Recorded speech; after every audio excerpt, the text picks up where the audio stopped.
How many years I've been doing this? 30 or something. 30. Come on, everybody. You've been waking us up in 30 years. 30 years I woke your ass up. Was it 76 you started on the station? Yeah. I guess there you go. Started.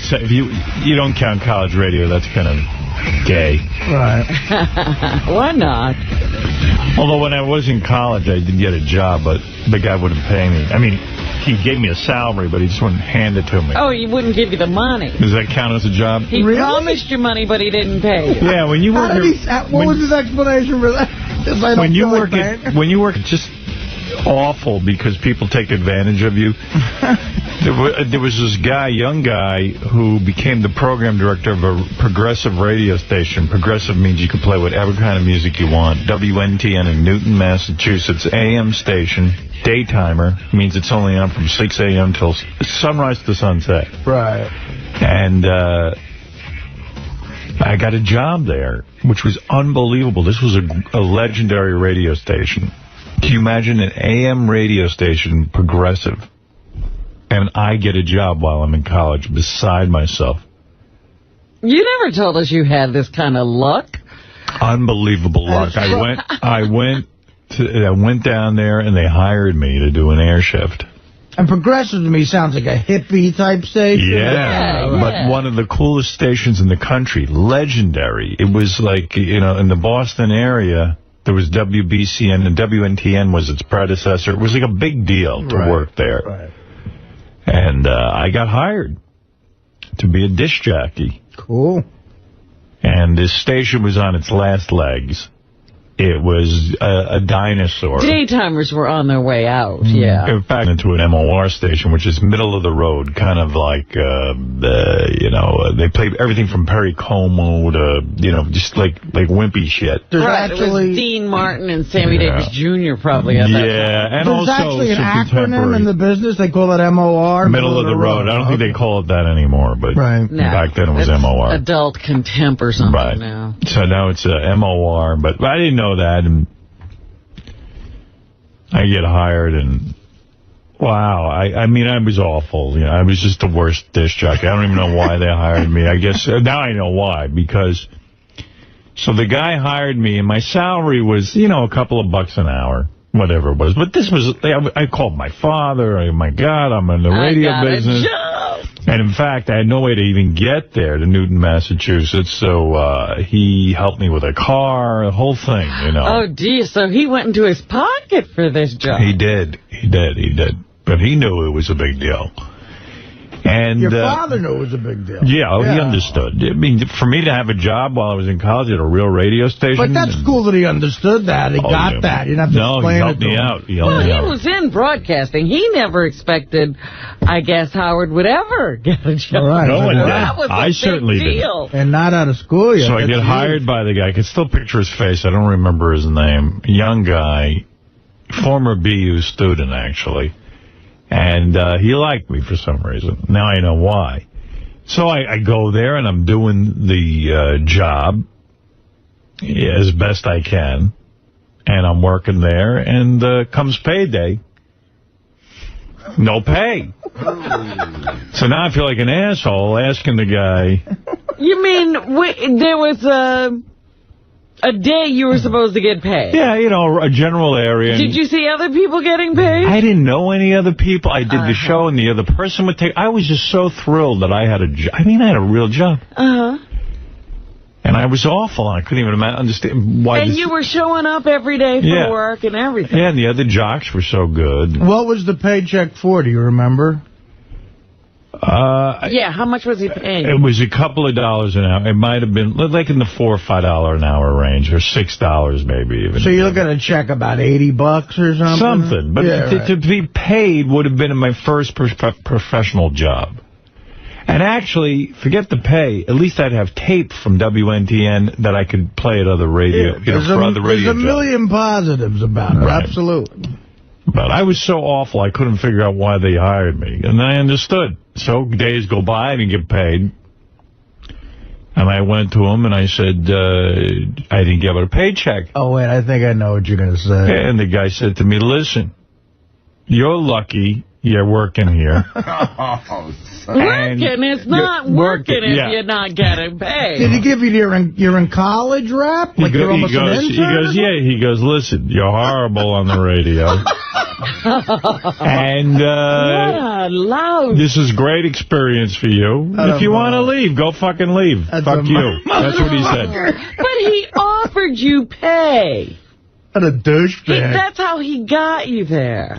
Go argue with the guy. Find out his name. You can take it up with him. It's what a 30. rotten thing to do. Yeah, we should find out his name. I got to look at it. I must have it. So I wouldn't even know how I would find his name.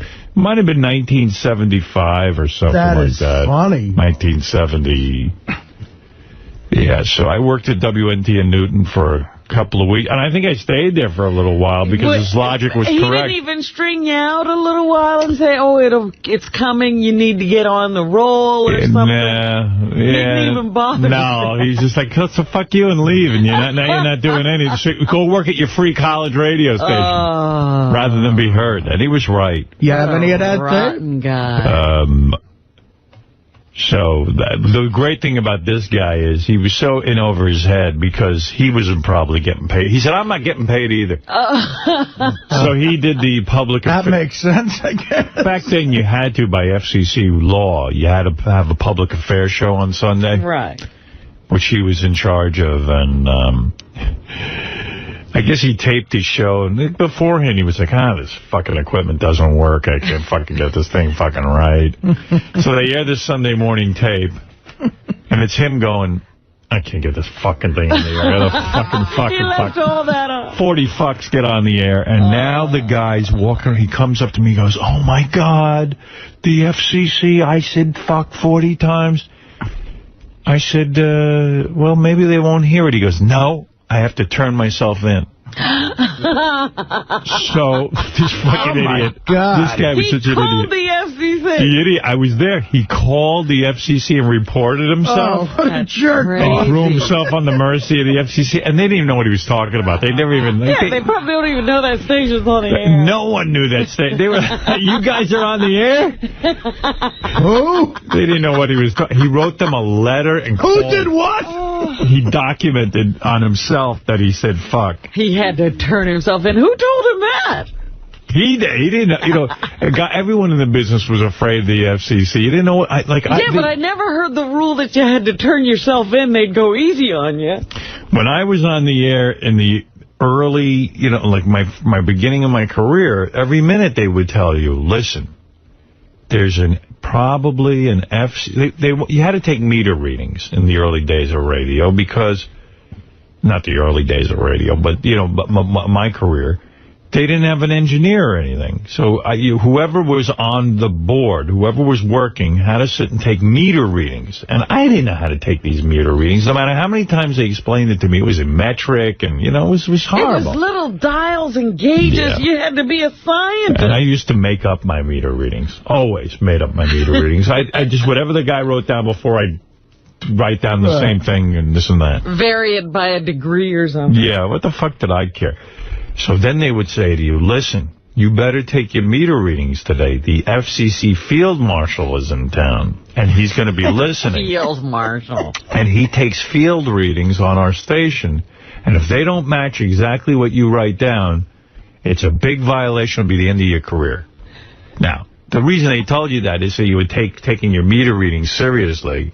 There was no FCC. Yeah, they always told you, there's somebody out there listening. Yeah. They travel around in a car. Yeah, it was always this imaginary FCC guy. And I was like, oh, shit. Bullshit. And not only that, it wasn't just the meter readings. It was the log. Remember, you had to log in. Yeah, well, that's where you wrote it down. Commercials and your ID and all that stuff. Yeah, and, I didn't even know how to do that. I had to keep a lot. If I played a commercial, and if I played it right now, it would be 6. You see how now they have a digital clock? It was 6, 10, 13, and then you'd have to write the end time, 6, 10. Oh, God. There was no digital clock, and you had to write it down in seconds and minutes. And you're doing a radio show, and you're writing all this down. And I used to have nightmares about doing a radio show. I couldn't get all this done. On top of that, I had OCD, obsessive-compulsive disorder, so I had to write in the numbers the right way, and it was like a whole fucking deal. And I was ready to kill myself. I was in way over my head with filling out logs. I thought it was a disc jockey. You write down. Who had to write anything down? They had you document. It was like like the most important job on earth. You ever see a nervous mom when they have their first baby and they write down every bowel movement and they write down every breastfeeding time and every, and it's like, honey, you don't have to do that. Mom, when they have their... So... I've known people who do that with a new car. They write down how much gas they put in and how much mileage they get. That lasts for like a week. Right. Well, this nightmare kept going on and on and on. Would older guys tell you ever, look, this is bullshit, you don't have to do that? You know what they figured? They figured, Bob, we had to go through it. Why should we tell him? Stupid ass, you know? Yeah, they just didn't bother those guys with it anymore. Yeah, but they you had got your somebody balls logging in for them. I was the morning guy at WCCC, AM and FM, 50,001. I was the news guy, morning guy. I hosted the public affairs show, had to do production afterwards. Fred knows. That's where I met Fred. And then the fucking owner of the station... It was essentially a slave shop. Yeah, and the owner of the station would... he would call me up in the middle of my show while a short record was on, like a 3-minute Beatle record, and he'd go, time to take your meter readings. And I go, Cy Dresner, I'm going to take the meter readings. Don't worry about it. Now, there's a guy with nothing to do. Yeah, he goes, no, I want to see if you know how to do it. Tell me what they are right now. I'm here in the engineering shack. And I'd go, well, can I put on a different record? Just tell me. Now, I want you to put on a stereo. No, I want you to put on a mono record so we can do the meter readings together. And where am I going to find a mono record? I go, what fucking record is mono? I don't know. Find the mono record. Now, they didn't make mono records. That's the definition of getting your balls busted right there. Yeah, yeah. So then I put on a mono record, and then I'm worried the record's going to run out. I got to be funny. I got 50,000 watts on my hands. My first big gig. And now he goes, all right, what is the voltage? Then I went... and I'd read what the guy wrote before. I go, 78.9 volts. He goes, are you sure? I went, I think so, but are you sure? This is how we talk to you, like you're a tard. Now, did the meter readings have to be done every shift? Had to be done every 3 hours. So, like on my shift, it occurred... So whatever the last meter reading was, I would pray that somebody would come in and just do my meter readings for me. It was just a nightmare. I was a shitty announcer. I don't understand math. I don't understand meter readings. I was in a horror scene. Right. I hated it. I didn't realize it was every 3 hours, so everybody had to do it. Every guy I hated radio. who did an air shift. I hated radio. I don't even know why I stayed with it. So you were probably reading Fred's meter readings. Oh, yeah. Yeah, I was. I followed Fred. He looked like he knew what he was doing. Did you actually know how to do it, Fred? I actually did. Yeah, I figured At one point in time, you had to know the formula, which I've since formulas? Oh, wait, so you didn't meet Fred at WCCC? No. You met him at... I met him at CCC. Oh, you're talking about CCC. Yeah. Are you sure? Because that was with Cy. That's it. Yeah, he loved busting my balls. And he'd go, now, are you sure? And I'd go, okay, I'm sure. And then he'd go, no. Oh, the part I like is they had this dial-up thing. Fucker. They had this dial-up thing, and if you dialed it wrong, you supposedly would knock the station off the air. Right, yeah, that was the other thing. So you're trying to do this in the middle of all and not knock yourself off the air. Yeah. And you know what you're leaving out of this, Howard, that was, to me, the most stressful part of it, was not only do you have to take these stupid goddamn readings, but sometimes, if the readings weren't correct, you had to make adjustments. Did you ever have to do that? Yeah. I had to do it with Cy. I had calibration. Well, no, sometimes you have to make it like yeah, we had to calibrate. It would be low, and you have to raise the level, but then you raise it too much. So we go, turn it up.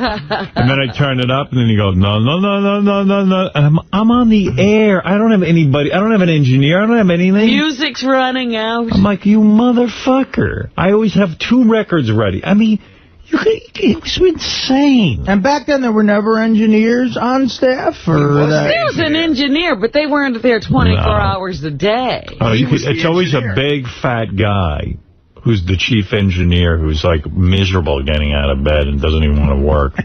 It's always a big, fat ass And he's always guy. down at the antenna. Yeah. And then you see him once in a while, and he'd weigh 500 fucking pounds, and his ass crack would be hanging out, and nobody likes him. Not that Scott's fat, but most of them have Scott's sort of attitude. No, Scott's skinny compared to most Scott's the ambitious one of the bunch. Right, yeah. He really is.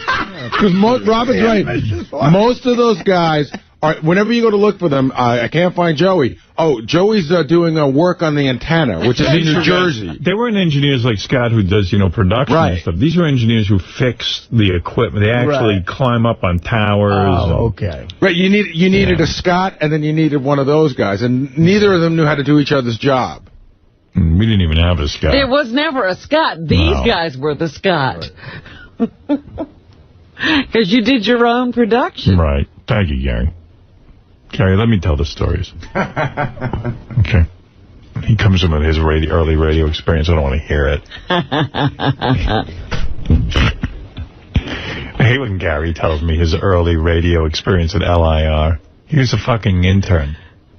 Actually, it was a K-Rock, asshole. No, you're talking about LIR. That's what you're talking about. You want to hear the story? I didn't take meter readings at LIR. No, but you tell me about when you hung around at LIR. I don't want to hear it. None of my stories have anything to do with I don't want to hear it. I think I was defending you because a bunch of guys in the TV room were going, how fucking hard could it have been? Yeah, well, good. Tell him to get on the air and be the morning man and the news guy and keep all the logs and do all that shit and try and get fucking ratings. I never heard one person say they had no trouble doing it. Yeah. It was awful. If that was the only thing you had to do, like the TV guys, then it'd be fine. Assholes. Go over and tell the TV room they're fired. And by the way... Clean out that room. And tell them to stop making me look like a monster. What the fuck is going on? I was watching Howard TV, and what episode was it? I wrote Doug Goodstein an email. I go, what are you guys doing? We had such beautiful lighting at that shit K-Rock studio. You look bad? Oh, my God. I look awful. I mean, big bright lights in this face. Dead-on shot, which I told them never to take. And they just fucking... It's like, dim the goddamn lights. How hard could that be? I mean, the same stupid discussion over and over again. I said, Doug Goodstein, how does that reflect what I like? You don't know? You didn't spend 20 years on Howard TV figuring out what I like? They even made me sit all the way over here so that you'd be at the right angle. Well, they're not getting What episode is that? I mean, I look like I saw a ghost. Washed out, dead-on face. I mean, like a monster. Like the worst. What is the worst horror flick you ever saw? What, like Nosferatu? Nosferatu. I look like 50 times worse than Nosferatu. And for the record, I look like shit, too. No, you look fine. I need you to look like shit. Exactly. It's part of my gig. Me and Benji. Nosferatu. What's Nosferatu? That's Nosferatu. I've never seen Just degraded. You have to... Yeah, I swear to you. Hey, Goodstein, where is that motherfucker? I'm going to bash his head into a wall. Net the pace and all the whole crew back there. They don't know what's so hard. I'll tell you what's hard. Don't worry about what's hard. Worry about getting your fucking shot right. You got 6 robot cameras to worry about. Obviously, you're overwhelmed by your own jobs. Yeah. These guys, gee, how hard could that be? How hard could it be to stick with the lighting schedule? I got to go back there now and look at every goddamn show with them and get it right. Instead of them just fucking making my life easy. I'm like, oh, no, I got to go have the same dumb discussion and set up the shot. Right. Had been through that already. God. Don't watch Howard TV. Oh, no, don't say that. There's some episodes without you in it. Which one is that? Are there? Well, the Sal and Richard stuff where they're just running around playing with each other. I mean, it's unbelievable. Yeah, we actually air gay porn on Howard TV. I mean, I was watching this and I go, what happened? You know what I like, and now you just change it on me. Scott the Pace decides what he likes. He likes a dead-on shot. I don't care what he likes. You're irrelevant. It's what I like. Now, notice, nobody's coming in here. No, if they come in here, I'll fucking jump on them. I'm looking at this thing. I go, what happened to... Why do I have to go in and make an adjustment? You goddamn motherfucker. You fucking walk in here, you got a nerve. Did you see the email? What show was it? It that? has nothing to do... Tell people what show it is so you can see why I look like Nesferatu. The boat episode, Robin's boat episode. Robin's boat. I want to take that boat and sink it. By the way, I didn't even get to see Robin's boat episode because the first minute is me looking like Nesferatu. Dude, believe me, it didn't exactly make my weekend happy either. I was pissed off as well. Well, just do it right. I understand how hard is it to take meter readings? Forget meter readings, genius. And by the way, first of all, I'll bring you to a radio station. Let me see you take a meter reading. The comment was a question, first of all. It was a question to Gary. It said, Gary, how tough was it? Is it simply looking at a needle and reporting what it was? And then he said no. Yeah. Gary is an ape. Gary never did a radio show while doing... I just supported you as the answer. No. You be quiet. Hard, and I said, yes, it was hard. No, you're an ape. But why am I an ape for fucking defending you? You didn't defend me. Gary just gave a master lesson in deflecting on this show, by the way. He went, I don't know, the TV guys were asking... I'm firing everyone. And it was boom. Artie, you're in charge of firing everyone.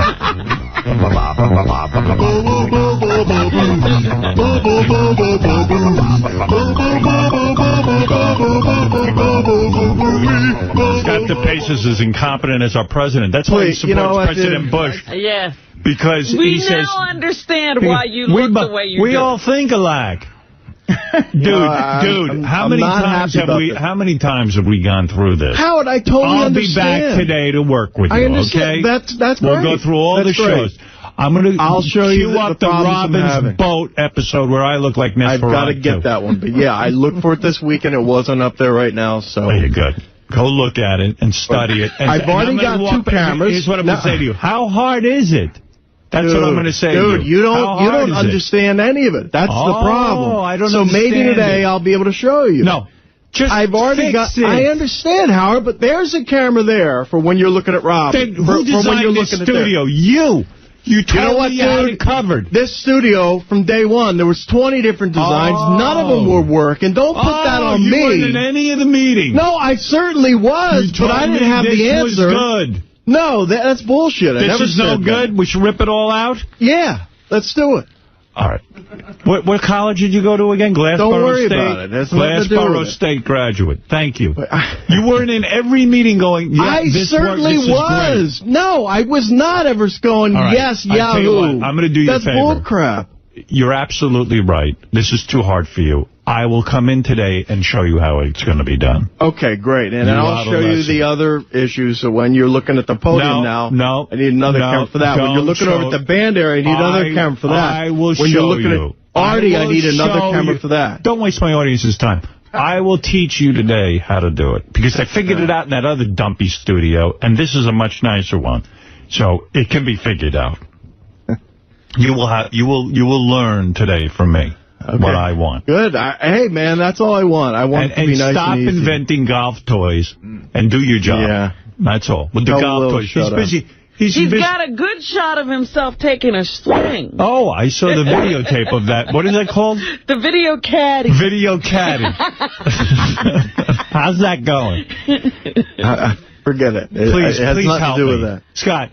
Howard, that's what I'm here for, dude. I'm trying. I swear you couldn't have done more of a disservice to me on the Robin's Boat episode of Howard. Listen, and God knows what other episodes I haven't seen yet. Yeah. You know. You lit that golf bag on the video golf video better than the golf caddy, better than you like me. And take the lights down if you don't know what to do. Dude, the lights are low. When you come to me, so where is Howard? I can't see him. All right. Fine. What are you about? That's easy. I can bring your lights down. All right. And I will say to you, what's so hard when we first straighten this out? Okay. Thank you. I think when he lost his hair, like Samson, he lost his ability to polite me and look at me properly. His hair fell out, and then all his talent fell out. He lost all his talent. I mean, the guy doesn't have my back.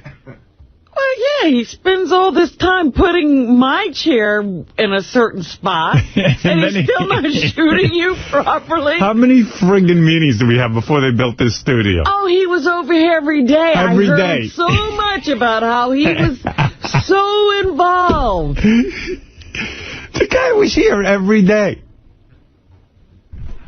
I was here every day. And I'd say to him, Scott, is this work? Yeah, this will work. I got the staging area. You'd have thought he built this Robin, by himself. You know nothing about it, so you should just stay out of it. Are you kidding? I heard you. Oh, the hours I'm putting in. I have to meet with the architect. I have to meet with this one. It's still not right.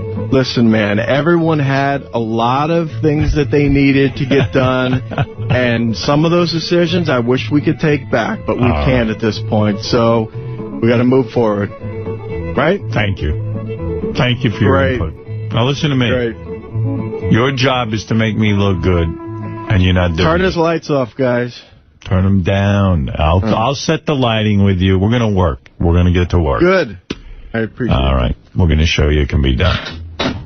Whoops. Not me. Still got some hair up there. I see some. There it is. It's got a patch. He's so funny. I don't know anything about it. I heard nothing but, this meeting. Oh, I got that meeting. When things are going well, I don't say anything, but I got to tell you something. Rather than playing Xbox with 12-year-olds on the internet, now it's time to get to work. Maybe come in on the weekend and get the lighting set straight. Xbox, I'm all for Xbox when the lighting is fine and the shot and the angle is fine. You couldn't have a more dead-on shot of my face on Robin's boat episode. I mean, every friggin' high-definition crevice. Oh. And Nosferatu is too kind to say what I look like. I wish we could pull up a picture of Nosferatu for Artie. So here's what I want you to do. I want Joe Walsh to sing Nosferatu. Here's what I want you to do. Take a picture of me from the beginning of Robin's boat episode, the full facial shot, and put it next to a picture of Nosferatu. Side by side. I want to see that. I really do want to see that. I look like Nosferatu with sunglasses. In fact, I'm not even wearing my sunglasses on that episode. I got clear glass. I look like Nosferatu with a pair of glasses. Yeah, you always got to remember to change into your sunglasses. Where is my eyes? No, you know what? I don't need to change into my sunglasses. I need them to get the right angle. But like at K-Rock, I noticed you were really adamant about that. When a guest came in, you would change into the sunglasses. You developed the look. But there was I turned to the side. The shot. You never see me full frontal face. Well, that's the camera there, obviously, right. I guess. So that's my camera. I'm to the side. That's it. And this dead-on camera is not for me. Move it. You destroy it. I'm going to shoot it. Give me my gun. There's a million. Which one? That one or that one? That one's dead on. Well, see, that one, I guess, shoots him when he looks over here. Oh, okay. Yeah.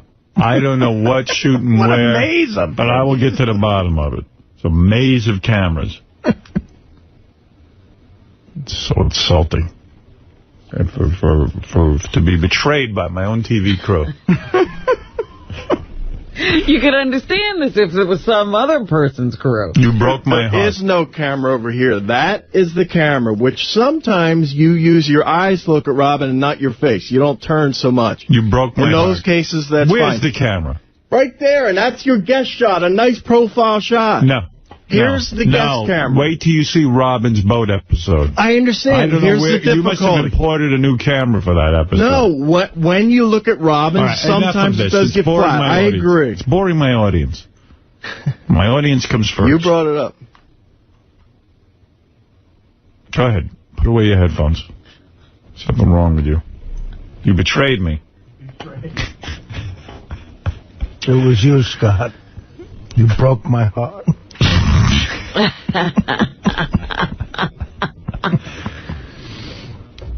swear to God they bought those cameras from a monster movie. I'm cursed. They're still set on Monster. Oh, my God. I mean, listen, I got a tough face. And you gotta shoot that. I mean, I had it down to a. There's Nosferatu. Where is the picture of me? You wait till you see how much I look like that. You have better teeth than Nosferatu. Not really. In fact, my teeth look like that. I just have those things capped over. What movie is he from? He was the original vampire. Oh. But if you want to see the best... That's a great reference, Robin. If you want to see a great movie... Yeah. Great movie. This guy, the actor who played... Willem Dafoe. Willem Dafoe. Thank you, Robin. I thank God for her. Willem Dafoe is in a movie about Nosferatu, the guy, the guy who played him. What's the name of that movie? Oh, I can't think of the name of the movie, but it's so great because they hire the real vampire. Shadow of the Vampire? Shadow? Yeah. No, that's I'm looking it up. What is the movie where Willem Dafoe plays Nosferatu? Artie's got to see it. If you don't see this... It's such a good movie. Artie, you will... This is an all-time great. And what do you mean the real vampire? What are you talking about? Well, they're doing a vampire movie. Shadow of the Vampire? Is that what it is? Is Gary right? Dafoe? That sounds He familiar. plays a character by the name of Max Schreck. Right. Don't let Gary be right. That's it. He was right. Shadow of the Vampire. What did I do this morning? I don't know. I'm in a shitty mood. Shadow... What? What was that? I said, no kidding. You can tell. I'm in a bad mood. You'd be, too, if you saw lighting like that. I felt bad because DePace and I walked from the garage over here, and he was talking about how he got the emails, and he was bumming out all weekend trying to figure out how to fix it. Well, he's my guy. I rely on him. He has no aesthetic eye. But he felt bad about it, you know what I mean? He's thinking... He felt bad. Guess how I felt? He makes me look like Nosferatu. How dare he? I got to live with that tape now.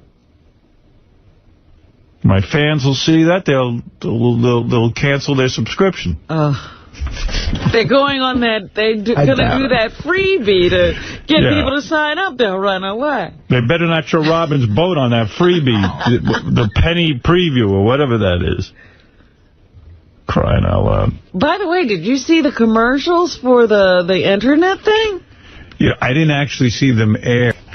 Hey, Gary, talk about the Mets. Gary was at the final Met game. Yeah. Didn't I tell you something bad was going to happen? I was so pissed because I felt like you jinxed me. Yeah. I had the premonition on that one. Were you there, Robin? No, I didn't go to the last game. I just didn't feel it. You know what? That was some amazing catch, though. Yeah, if you would have been there the whole game, it just, even Artie said he was in L.A. shooting his thing that he shot for Major League Baseball, and it just, you just kept waiting for, it seemed like it was the Mets night. They were at home. It really did, man. And this pitcher that they had in that was a wild card pitched a great game. So, it's 1-1 the whole game. The Mets keep coming up at the bottom of the inning, and you just keep thinking, here's where Beltran's going to hit a home run. Here's where David Wright's going to hit a home run. This is where it's all going to happen. Then St. Louis gets two guys on, and Endy Chavez, who's the left fielder, Howard makes maybe the most amazing catch I've ever seen live. Unreal. In that important situation. The Met guy or the other guy? The Met guy, He goes back. There's two guys on, or there's one guy on. He goes back. His arm goes over the home run wall. Over it. He pulls it up. It's like a snow cone. You could see the white of the ball, and then has a wherewithal to throw to first base for a double play. Like that. It was so amazing because they were like, he robbed the guy of a home run and then got the other runner up. Wow. So then, once that's done, you go, This is it. I think it was top of the 6th inning. You go. What was the score at that point? 1-1. And the guy that would have made it 3-1. The guy who hit that ball was this guy, Scott Rowland, who's like, a big deal homer. Yeah. It really was a punch in the gut to the Cardinals, big time. So you say now the Mets are coming out. Momentum is on Momentum is their way. They're going to come back the next inning. Was there a bases loaded situation? Well, the Mets left a lot of guys on base all game. So now they don't come back. They go to the top of the 9th inning. It's still 1-1. And St. Louis catcher hits a home run, 3-1. Right, 3-1. The Mets have their 7 and 8 batter coming up. You think it's like the worst part of the lineup. Miraculously, they get on. It's first and second. Nice. Nobody out. Pitcher's position up. You pinch hit. Right. They bring up Cliff Floyd. He strikes out looking. Yeah. And striking out looking. It's still 1 out. Now you got Jose Reyes and Beltran. Like the 2 people you want up at that moment. This is perfect. Reyes hits a line drive to center field that looked like it was going to drop, but didn't. And then somebody else got on. I forget. I think maybe LaDuca got on. Right. Bases loaded. It's bases loaded. Yeah. Carlos Beltran. 2 outs. Carlos Beltran, though. This is the guy. 41 home runs this season. The reason the Mets paid so much for him is because he had a postseason with Houston, like, unparalleled. This is like Mr. This is the guy. This is the moment. I heard he struck out looking, too. Looking. Didn't even swing. Not a swing. Not a swing. You could have fucking cried. How could you not swing? And, listen, I don't hate the guy because he was unbelievable this season, but it was like everybody got punched in the gut, and we all looked at him. I was standing on my chair. Choke artist. And we were all standing there. We look at each other, and everyone just goes like, the shoulders go down, and we don't even know where to go. This is everything. This guy's probably Beltran's probably been playing since he's 2 years old. Everything in his body has been trained for that moment. Right. Game 7. Moment. Game 7. 2 outs. Bases loaded. Many at-bats where they chip away and chip away. He's standing there. He doesn't even swing. Wouldn't it have been wild if the fans, remember when Mussolini was, Mussolini at the end? They hung him and put his penis in his mouth? They hung him and shoved his penis in his mouth, cut it off, and then left him to lay in the streets. Yankee fans, there was this pitcher, Ed Whitson, that was so horrible for the Yankees. Fans followed him home one night throwing rocks at his car. He had in the late 80s, he lost 5 straight games. He kept getting racked, and one night in May, wasn't even a big game, it was like in May. Yeah. Yankee fans followed him home throwing rocks at his car. He had to get the cops. I know, because I was one of the fans. Artie had to fly to L.A. Yeah. Most people saw Artie, if you were watching the World Series, the opening montage on Fox. It was a 5-minute sketch, actually. I shouldn't say it's a montage. 5-minute sketch featured Artie. So you had to fly to L.A. on Thursday. What I did was I left here, went right to JFK, got on a plane, flew to L.A., got off the plane. The car picked me up, took me right to the set. They had been shooting for hours already. Jerry Stiller already shot his part. I'm pissed. He barely was in it. I missed this bit. I would like to have... He didn't do anything. Yeah, when I finally saw it, it wasn't much. But they could have edited stuff out. I was in L.A. for a total of 6 hours. It took 4.5 hours to shoot it. I took my wardrobe off and went right back to the fucking airport and got on a red-eye. Why didn't you spend the weekend in L.A.? Because, you hate LA. Not that I hate L.A., I just don't like having to get all the way back across the country to be at work Monday. I would rather just have got up at my own bed. Why didn't you force them to shoot your part in New York? It would have been so easy. Well, I begged them to do that, and they were like, we have the location all set up, Jerry Stiller's coming, all the actors are coming here, the crew's coming here. It would have been a pain in the ass. Do you get paid for that? I got paid a little bit of money, like a few grand. Yeah. And, the tickets were first class and everything, and they had a room for me at the Four Seasons, but I wanted to leave. And they also gave me, on top of the couple thousand, 2 World Series tickets, which I thought maybe we could do something for our fans. It's for either Game 3 or 4 in St. Louis, and I'm sure they're great seats. Now, this is pending on Fox letting me do this. Hold. Fox give you a couple of grand to do all that work for them. Right. You fly in and fly out the same day. Right. And what do you mean? That's your pay. It's your seats. No. Well, yeah, these are my seats. They gave you 2 seats. They gave me 2 seats. So what do you mean if Fox lets you? Well, no, because sometimes they don't like you to... There's a lot of rules. Yeah. There's a lot of rules. No, Howard. Then give them some fucking cash for doing the bit. Do you know that we can't even give away, like when we were at K-Rock, we couldn't even give away Super Bowl tickets? You're not allowed to give away Super Bowl tickets. Oh. They belong to the Major League Baseball, the NFL. Pay. Doesn't matter. It doesn't matter. Then why did they pay the guy? Artie could give them away to a friend. Forget the tickets. Just give me some money. Let me ask you something. If you buy Super Bowl tickets, you can't give them away? Absolutely not. Oh, come on. Super Bowl is a registered trademark of the NFL. You can't give them away. Excuse me, Fafa. Artie's got 2 tickets to the World Series. It's his pay. Any court in the world would say, if it's your pay, you can do whatever you want with it. Secondly, they can't give away his seats. They're his seats. He can't go to St. Louis, obviously. He has to work. So what kind of fucking pay is that? What kind of treat is that? So let him at least give it to the fans. Boy, did they see you come. Well, you know, it was a weird thing with... Well, first of all, when I got this offer, money didn't even go into my... It was opening up the World Series broadcast, which was a big deal for me. So that was nice that they thought of me. But no, you were great in it. It was fun. But what I want to do is, if they'll let me do this, unfortunately... I mean, I think Howard's right, but unfortunately, this is the case. If they'll let me give them away, St. Louis is such a great Howard Stern city, man. Right. They love it.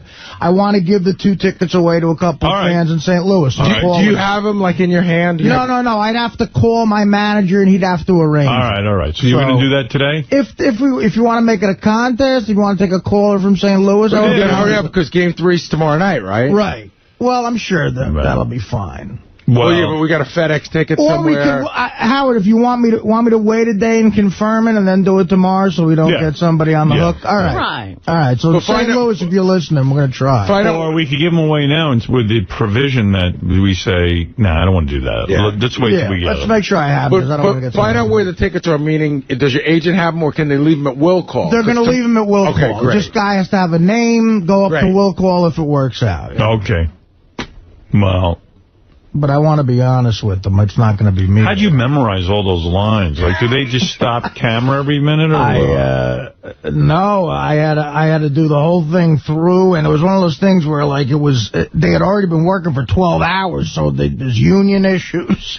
They wanted you to get through it. It was pressure a little bit, yeah. When did they get you the script?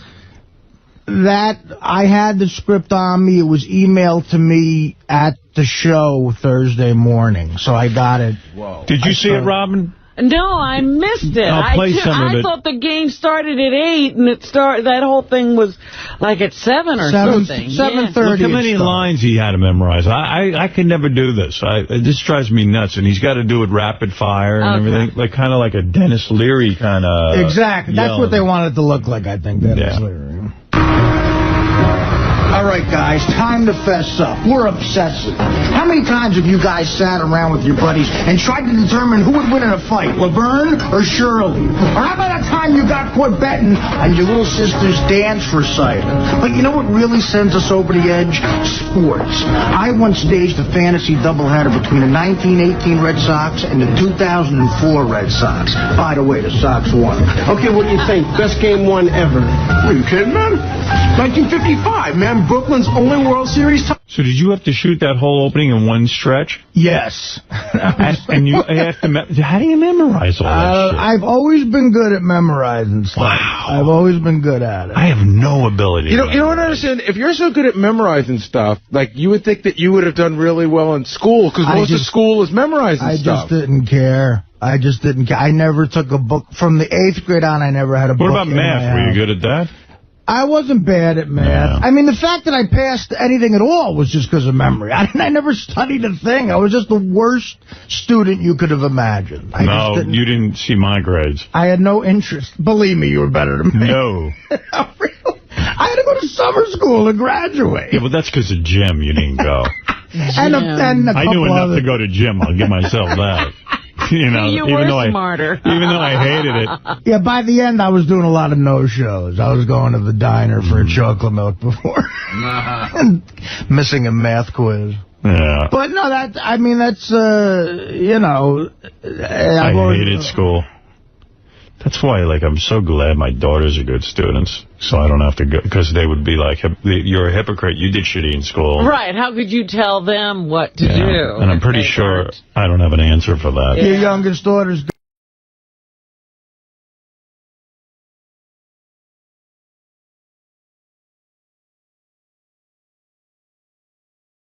Well, now that Edgar Winter's very sick, they get Richard. But when you hear this movie's out and Bigfoot's doing it, and I guess this is the movie Sal got his teeth done for, we found out today, and you're in it as well. Do you think twice about doing it, or are you just like, you know what, sounds cool, it's during off time for the show, so I'll give it a shot? You know what, this is, there's a huge crew on this movie. It's got a decent budget from what I've heard, and they made me a really good offer, and I'm happy to do it. So yeah, I mean, if I had to go to, you know, like Arizona to get paid $5 for a movie, I wouldn't do it. I want to make sure it's something legitimate, and it's definitely a legitimate movie. Gary, do you blame Ronnie, Richard, Benji, if he gets that role, whatever, for taking these roles outside of the show and being in these films? No, it depends on what the roles are. You know, I think there's a big difference between being Benji from the Howard Stern Show or being the weird guy on the corner. Do you know what I mean? I guess you'd have to take it part by part and figure it out. I actually got to be in a movie that Maria Menounos' boyfriend, Kevin, directed that's going to be coming out soon, too, called Serial Buddies. How many films have you been in? I don't know. You know, my film career started with Jodie Foster's Contact. Is that true? Yeah, but I was one of the people running away from the explosion and when one of these spaceships blows up or something. And then I got to be in Tom Hanks's From the Earth to the Moon. I was hippie smoking in laundromat parking lot. You know, I have to say, in the history of the show, probably the greatest role that anybody on the show's ever gotten ended up on the cutting room floor, but I saw it because Cameron Crowe sent it to me. Kenneth Keith Kallenbach had a scene with Tom Cruise in Jerry Maguire. I remember Cameron Crowe called me, said, I want him. They flew him out, and I saw the scene. He was supposed to be a wacko fan, but I wish if they could do the DVD extras just to see Kenneth Keith Kallenbach acting with Tom Cruise is worth the price. I went to see that movie to see Kenneth Keith because I remember you guys talked about it on the air, and I was like, where in the hell was he? Derek in Massachusetts, you're on the wrap-up show. Hey, you guys will know this more than I will, but Howard seems to be pretty jealous, and guys like Ronnie and even Stuttering John, when he got his part, if he doesn't have anything to do with getting them those roles, he seems to be angry, and not just the roles, but the job for John. He seems to like take it as an angry, like he'll get Eric a job, Eric the Midget or Eric the actor, and he'll help those guys. And that's all fine and dandy because he's part of it. But when these guys do these things, he just seems to be jealous and angry of these guys in this situation. I hope Ronnie's movie is a success. I'll go see it just because he's in it. Derek, I could tell you, just because I talk to Howard a lot, it absolutely 100% is not jealousy. That's not what it is. I know there was we had an incident one time where Wings, the show Wings, called Howard to ask Howard to be on the show. Howard said, no, I don't want to do that. I'm just, I'm protecting my brand. I'm not going to be on Wings. So unbeknownst to Howard, they turned around and they just called Stuttering John. And Stuttering John took the part. Now, whether John knew Howard had been offered or not, I don't think that was the case. But I know that when it came out, Howard was pissed. And his feeling was like, well, if I'm not going to do this, if I'm not going to put all this stuff out there, if I'm not going to sort of take every bit, but everybody around me does, in a sense he feels that's tarnishing the brand. But that is probably more the explanation. Jealousy has zero to do with it. Ronnie, have you ever sensed any jealousy coming from Howard? Come on. Are you kidding me? How can he be jealous of me? Are you kidding me? That's a great point. It is a great point. No, I just said that. It's a great point. Yeah, it is a great point. I just feel I always run things by him before I do anything. Has he ever told you no? Because I think running things by him could be difficult because he doesn't want to be the bad guy. I could tell when he'll give me like an answer like, he doesn't think it's a great idea, but, if you want to do it. Right. You know what I'm saying? I wouldn't do it, but if you want to do it, that's fine. Right. And he didn't say anything about this. He did, with Stamos calling me, he thought, it was kind of strange. I thought it was, dude, like I said, I got the text message from John Friday night at 1 o'clock in the morning. So Ronnie came to me and he said, "Is this Stamos' number or somebody pranking I me?" knew it was his number, but I thought maybe somebody got his phone, because I know twice already he's lost his phone. And he has to get a new phone and change his number and everything. But I thought for sure this was some kind of scam. So, and he also had asked me for Robin's address because he wanted to send us something, and I wouldn't give it to him until I talked to Robin, and I wanted to make sure it was him. You know what I'm saying? Right. Because I just wouldn't give it out Robin's address to anybody. If we thought somebody lost his phone or whatever. But then when they started calling me about all this, I knew it was legit. How do you approach Howard about it? I go to him and I just talk to him. But is it like part I'm not afraid to talk to him. Are you driving at the time, or do you sit? No, usually if we're walking up in the morning in the elevator or whatever, I'll talk to him in the car. We both, I have no problem talking to him. It's 27 years, man. It's a long time. You don't hold anything back. You should know that, Gary. I hold plenty back. Jim in Carolina, you're on the wrap-up show. Hey, Ronnie, if you got offered a big movie role with a pretty good payday, but you had to quit Howard, would you do that? No, I've said that a million times. I wouldn't. He comes first no matter what. And I work all my schedules around anything that I do. I work around him where I'm there for him first, and then like with America's Got Talent, we had block party shows that I didn't attend because. I had to be with him in Los Angeles or San Francisco. So, he comes first no matter what. Because if it wasn't for him, I wouldn't be where I am. So. Unless there's a guy that's going to suck your cock for $1 million. For that, you said you would ride off into the sunset. Yeah, well, I'd have to, man. How could I ever face the fucking people around here ever again? How do you juggle your schedule, Ronnie, now with the film roles, with Howard, AGT, the block parties? You're a busy guy. Yeah, well, it seems to work out where it's, it's on off days from the show, which is okay.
But let's go to the Henry Hill page. So, first of all, you should know, I'm listening to 1010 Wins this morning. They must be reading right off of TMZ, because they said Henry Hill did this, he did that. And they go, in later years, he redeemed himself and even was a frequent guest on the Howard Stern Show. That's what they say on TMZ. Or, on 1010 Wins. They said in the first. But how is that a reform? Well, I think he reformed and he appeared on the show. I think they're mutually exclusive. Right. Let me just mention, of course, that frequent guest of the Howard Stern Show, Henry Hill, has died. I didn't see that yet. Henry was 69 years old. And as you know, Henry Hill was a mobster. He was the guy they based the movie Goodfellas on. Yeah, in fact, I just watched Goodfellas again after having not seen it for a long time. Right. Such a good movie. I loved having Henry on the show, and I loved hearing his mob stories, but Henry was a despicable guy. I mean, he has killed people. He took a shortcut in life. He didn't want the straight and narrow. No. Didn't like it at all. Yeah. And it's so weird. We got so many different Henrys, like I'm remembering times when, like, Henry would be really drunk, but then the performance or the call before that would be, I quit drinking for 7 months. And, there was no substance to the guy. You never really realized he was a pathological liar. He would just go, yeah, I don't drink anymore. I haven't had a drink in 7 months. And then the next thing you know, he's in jail for drunk something right, or drunk other. and reckless or whatever. Yeah. And he was always trying these businesses out, like I remember one time he came in and he had paintings that he was selling. I think I have one of those. Yeah, awful, awful paintings. And he'd go, why are you making fun of my paintings, Howard? Yeah, it was just like giving a monkey a brush. Yeah, and then he had a spaghetti sauce business, which to me was so disgusting because just associating Henry with spaghetti sauce, because spaghetti sauce looks like blood, and Henry has shed the blood of people, and he was just out of his fucking mind. I remember years ago, this was 1996, Henry Hill was on the phone, and Rob and I said to him, Henry, you think you're going to hell? And he, now that he's dead, I'm sure he's got to be in hell, but if there is one. If there is one. And they must have made it for him. Of course, and he was convinced he would not go to hell. Let me ask you, do you think you're going to hell when you die? Nope, I don't think so, Howard. Really? How did you redeem yourself? now, describe to me how you're not going to hell. I've changed my life, Howard. Oh, man. And you no longer have to pay for anything you did? What about all the people you messed up? Well, I've straightened my life out, Howard. 15 years. It was 15 years ago this month. Doesn't count. Doesn't count. Come on, that stuff you can't erase. It doesn't go off the ledger book. That's why you're drinking. You're filled with guilt. You're racked with guilt, I guess. I don't drink anymore. Really? 7 months, Howard. He doesn't drink anymore. Yeah, but it was months he would go. Yeah, he doesn't drink anymore, but then he'd show up and then he'd be like, ma'am, I want to come a macchiato, please. Why you look at me in that sun place? You were doing so well after the Howard Stern show. What happened? I want to come a macchiato. Why are you picking it? That was one of my favorite bits. Not a bit, it's real life. It wasn't a bit. But what was so great about it was Lisa G. We were pretty new here at Sirius. She goes downstairs and she is trying to interview Henry Hill, and he's out front and he's laying in a planter, like vomiting on himself. And he keeps screaming over and over again, and it's hard to understand. He's saying there, I want a caramel macchiato from Starbucks. Right. And somehow, I guess Lisa wanted to hear a very drunk Henry Hill coming on to her. She goes, I'm disgusted with you. This man just said that he wanted to come on my shoulder. Yeah, she considered it sexual harassment. Right, and she said, Henry Hill said he wanted to come on my face. And I said, Lisa, he's saying he wants a caramel macchiato. It was so great, and Lisa was like, oh, I don't know how I heard that. Ma'am, I want to come a macchiato, please. Why you look at me in that sun place? You were doing so well after the Howard Stern show. What happened? I want to come a macchiato. Lisa's never been a war correspondent. This is the closest she's come. This is the front line. This is the front line, and it really is. You going home? Miss Ham. So that was a funny moment, and I remember that one time we went out to Vegas and Henry came out there, and he sort of like stalked us. Yeah, he wanted to get on the air, and he was mad that we weren't putting him on as much. But how much Henry could you take? Yeah, but he would go to the same restaurants we were having dinner in, and then he'd get a table and he would just stare. Yeah, and I would say to Henry, Henry, I do a radio show. Like, there's no other show in America putting you on. I'm the only one putting you on. So give me a break. It's not like I haven't done anything for you. That laugh. Henry, carrying on with this theme, I was like, hey, Henry, when you die, you're going to hell. And he, one time, I don't know, he was wasted, and I guess he was talking about some of the people he killed. Do you think you drink to forget all the people you killed? I got a trail of bodies. I'm going to give you a trail from Rockville Center Links. You got. Yeah, I know where Rockville Center Links is. You buried a body there? Yeah, 2 of them. 2 of them? Have you ever? He's laughing. That laugh. He buried 2 bodies on the Rockville Center Links golf course. Have you ever... And then we're gonna start east, I guess. Wait, to Canarsie. Wait, Henry. You're saying you killed... There are bodies You there. killed 2 people and buried them on the Rockville Center Links? Where? Yes. Where in the Rockville Center Links? What? What? The 4th hole. 4. The 4th hole? What is this? The 4th hole? What are you saying? The 4th hole? Henry. What?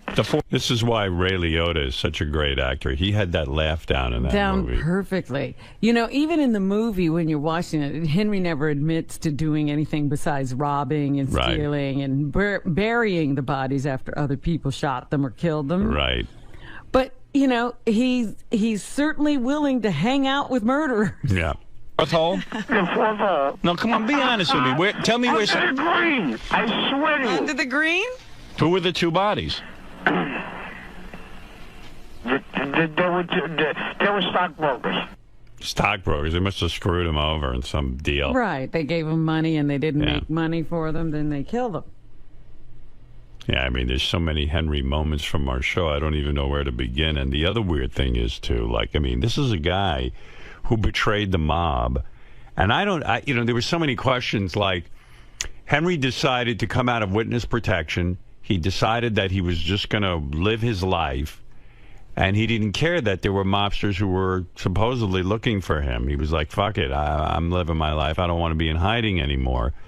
And so, like, when you were with him, like Gary describes one time he was standing next to Henry at some appearance. Henry showed up, and he's like, Henry, I don't want to stand near you. If this is the day the mob decides to get vengeance. It was also 1994. Right, yeah, you didn't know. And you still didn't know. And, like, and you just wonder, like, who are like John Hein was saying to me, who are the people who decide to kill Henry, and who are the people who decided they didn't care about Henry anymore, you know? Well, I think everybody was either in jail or dead. Yeah, but... At a certain point. But there's always still a mob. I'm sure there's a mob now, but... Well, no, they had really busted it up. Wow. And, a whole new organization had to spring up, and they had no real ties to Henry. Mm-hmm. And, that whole era that Henry was in was kind of taken apart. So, Henry, you think you're done for the day, or are you going to come back up?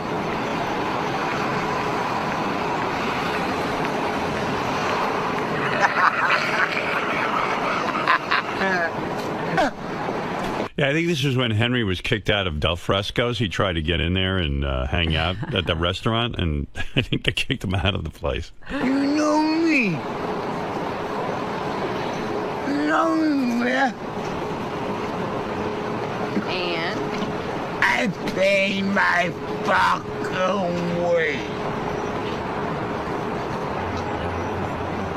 No, these are cold. Have you ever been that drunk in your life? Never. Yeah. I think one time I was, but I was unconscious. Yeah, You I know. mean, you can't stay awake and talk. Henry could. They must... I imagine they are. Here, Henry, zip up your coat. Nah. Zip up your coat. Henry. Fucking leave. Come on, Henry, zip up your coat. Come on. I have a fucking wife. And the other thing is, somehow Henry still got women. Yeah, isn't that insulting to women? I mean, like Henry, like in that condition, had a woman taking care of him like a mommy. It was amazing. He had women. You don't have a wife, remember? Who would have you? Here. Zip up your coat, Henry. You're going to freeze. It's cold as hell out, Henry. Here, hold this a second. Oh, there's Paulie. Now, Paulie used to call in all the time and fight with Henry. Right. Paulie, you had some of the most legendary phone calls. I'm glad. Yeah, I mean, It was good This is radio. a good day for you. Yeah, this is. Are you happy Henry's gone, or are you going to miss him in some weird way? You were kind of linked to him. No, when I saw it online last night, it kind of put a smile on my face. Isn't it amazing to you that the mob never actually kept their promise of killing him? Like they once he came out of the hiding, that they never went after him. No, not really, because Robin was right on with what she said. You know, everything broke up. It just wasn't the same as it was back in the 40s, 50s, 60s, 70s. After he did his ratting on everybody, everything just seemed to disband, and everybody kind of went their own way. Sure, there was still a mob, but wasn't as strong as it was. So Robin was right on. Paulie, why did you hate Henry so much? What was the thought there? Because he was a rat, right? Well, first and foremost, yes. Being a rat and a stool pigeon and a mutt, Henry never, ever killed anybody. Henry was a delivery boy. He was a gopher. Tommy would say, go pick up our food down at Don Pep on Liberty Avenue by the racetrack, and, that's what he would do. But, Paulie, you would think that, so in other words, when he wrote the book, or somebody wrote that book, and they based it on his life, you feel he embellished on the truth and made himself to be a bigger player in the mob than he really was. Absolutely. I mean, they glamorized Henry in that movie tremendously, but yeah, that's exactly it. I mean, Henry, do you think Henry lied when he said he was in on the Lufthansa heist? Physically on it? Like, do you think he was actually a part of the heist? In the background, sure, maybe. Right. He could have been. He could have made a couple of bucks on it, but not to actually physically go to the airport and steal the money. No, he was just around, and with you being around, you had some perks. And Tommy had money, and Jimmy had money, and so if you're around the money, they're going to spread the wealth. Right. So he was a guy who really was immortalized in that movie Goodfellas, and made it seem like he was one of the big players, even though he wasn't full Italian. He would have been a big mob guy. Made man. He makes it seem that way. Yeah. So is there anything positive you have to say about Henry Hill's death? I mean, is there anything that you want to say about the man that you liked? Let me think for a second. No. All right, Paulie. There you go. Paulie, who called in every time Henry was on. Paulie was on. Yes. Henry would go, hang up on this guy. Hang up on him. Legendary fights. Because he was afraid to hear the truth, and he knew I was the only one, and I think I'm the only one left who knew that crew, who hung out with that crew, who knew Tommy and Stax and Henry and the whole mishpucha, You wanted to fight him. I remember that. Absolutely, yeah. I thought we were going to put together a nice fight where I could just punch him right in his face. Yeah, Henry was up for a couple of rounds. Henry would say to me, "Okay, I'll do it," and I think he was sincere. He said he would fight you, but I was afraid. He never showed up. When I came to the studio, he was supposed to be there that time. I was interviewed, and it was just me in the studio alone, and it was a great time. It was a pleasure meeting everybody, but he just never showed, and I couldn't make it to Vegas that time. He was there, so I don't miss Henry. If somebody wants to hear something and get a good book out of something, I got a ton of stories and a ton of anecdotes that all right, Paulie. I would share. All right, thanks for calling in. Not because Henry's gone, but congratulations on your AGT, and Robin, feel better, and good luck to everybody. All right, Paulie, later. Thanks, guys. Paulie, who was Henry's arch nemesis. And it was really good stuff, too. Gary. Yes. May I talk to you about eulogizing Henry Hill this morning? Yeah. I heard you mention the Howard, or I actually heard Howard say, and you guys go back and forth about how difficult it is to be respectful of a guest who's such a despicable person. Well, I mean, he probably was involved in the murders of people. That's something that you can never dismiss. Right. We put him on our show a lot, and he seemed to be remorseful about it. He was a very tortured soul. But yeah, it's hard to say. I mean, usually, even if you're full of shit, when you're eulogizing somebody, you can start with, he was a good guy. Right. But it's hard to say that about. I didn't know Henry well enough. I can't say Henry was a good guy because I met him after he did a bunch of stuff that was really bad. The guy I knew later on in life wasn't even that good a guy. He was a nice guy, but he could get drunk and belligerent, all that stuff. So he was an interesting guy. When he was sober, he was a great guy. There's something nice I could say about him. When Henry was sober, he was a pretty nice guy. There's guests that I personally don't like, and I'm not going to tell you who they are, but there's guests that I personally don't like that I book on the show. But I got to do what's best for the show. And it'll keep coming and coming. Like, That's right. Just like the prep never stops for this show. Exactly. Thank you, sir. You're welcome.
What's the deal? Like, do him and Kimmel know or like each other, or is it just...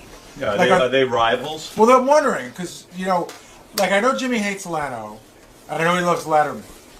But Where does he stand on... But I'd also like to know what Jimmy's take is, you should... Craig Ferguson? Do you like Craig Ferguson? Like, I don't know. It's a weird thing for me. Some of these late night guys like each other, even though they compete against each other. I know he's good friends with Conan. That's an interesting thing. Who are you good friends with? Who do you hate? Who do you... And why? Yeah. And the other thing is, like, I wonder if they ever talk to each other. Like, has he ever called another talk show host for advice? Yeah, he called Leno. I called you, too, right? He called me for advice, yeah. Jimmy Fallon will be in here pretty soon. I'm anxious to talk to him. I saw a thing on the internet that was so good. I got to talk to him about it. They have, I don't know how you find the link. Maybe howardstern.com can put it up there. They're pretty good about that. But it's a link to his Saturday Night Live audition. When Jimmy Fallon, when anyone gets hired for Saturday Night Live, you have to audition in a room for...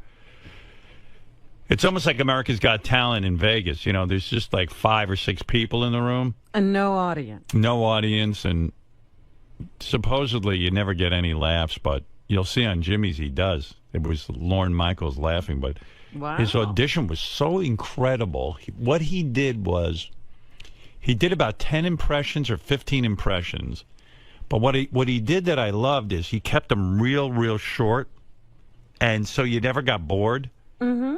And then he picked up his guitar and started doing some singing impressions, but again, just like little it almost looked like he was just ad-libbing them. It was a very relaxed audition. And as I'm watching it, about the first or second song, and I go, no wonder this guy got the job. I mean, his audition, if you ever want to see a tape on how to audition for Saturday Night Live, there can't be a better audition tape than this. Now, I don't know how that stuff gets out there, if NBC put it out or what, but it is fantastic. Maybe they're trying to show, maybe they've been getting a lot of bad auditions, and they thought, maybe we better show a good one. Maybe, I don't know, but man, it was just incredible. And maybe I sensed a little bit of nervousness on his part in the beginning, but not really. I mean, he just seemed real confident for a young guy. Well, that's part of the trick of stand-up.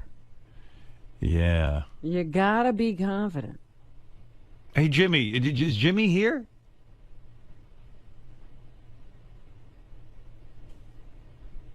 I wonder if Jimmy would want to say hi to David Letterman.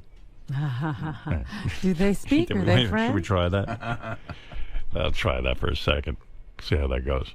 Jimmy Fallon is the host of Late Night. Is that his? What's the name of your show, Jimmy? Is it Late Night?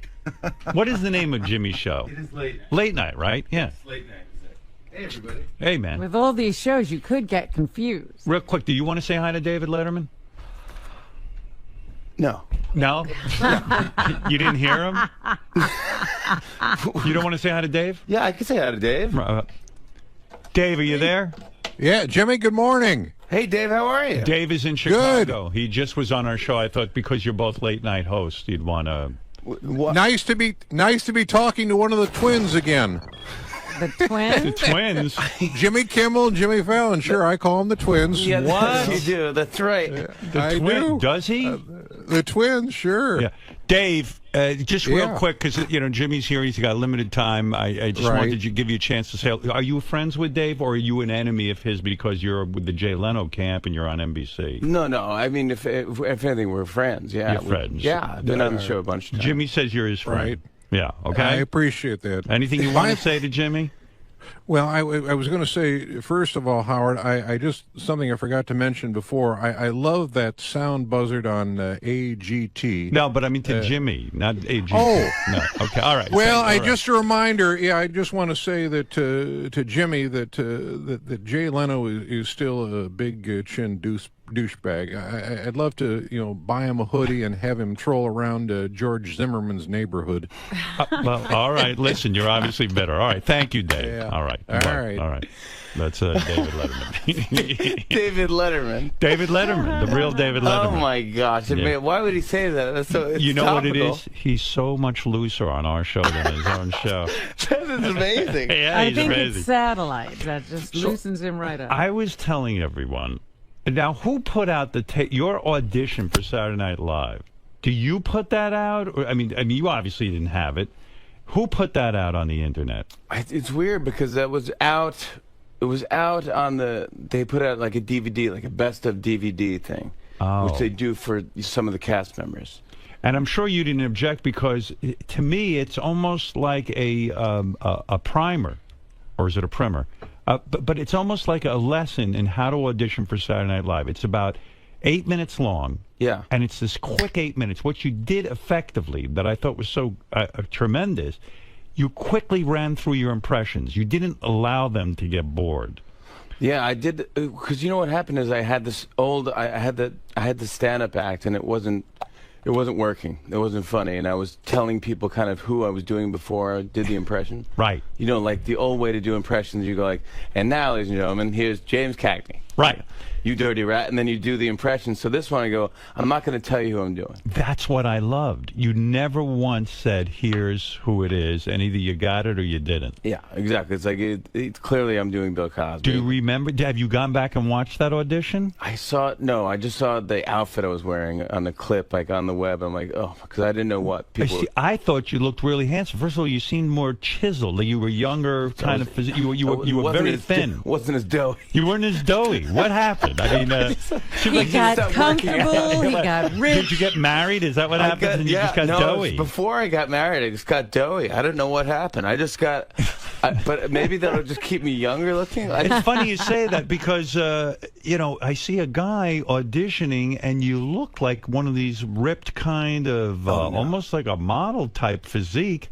And you have gained a few. I mean, you're not fat by any means. But. No. I was never in shape, but I was skinny. I was like if I wanted to have the body I looked up to, it would be Mick Jagger's. Right. It wouldn't be. Me too. I don't want a giant. I don't want big muscles. I don't want Jersey Shore. I don't want Joe Piscopo. Right. I look at Mick Jagger and I go, boy, I'd like to be that thin. That's the dude. It seems that's the one physique you can keep up, because look at all those big muscle guys now. I cannot They're lose all weight. saggy. I used to be, right. He actually looks pretty good. I used to be able to lose weight like that. Yeah. I just have.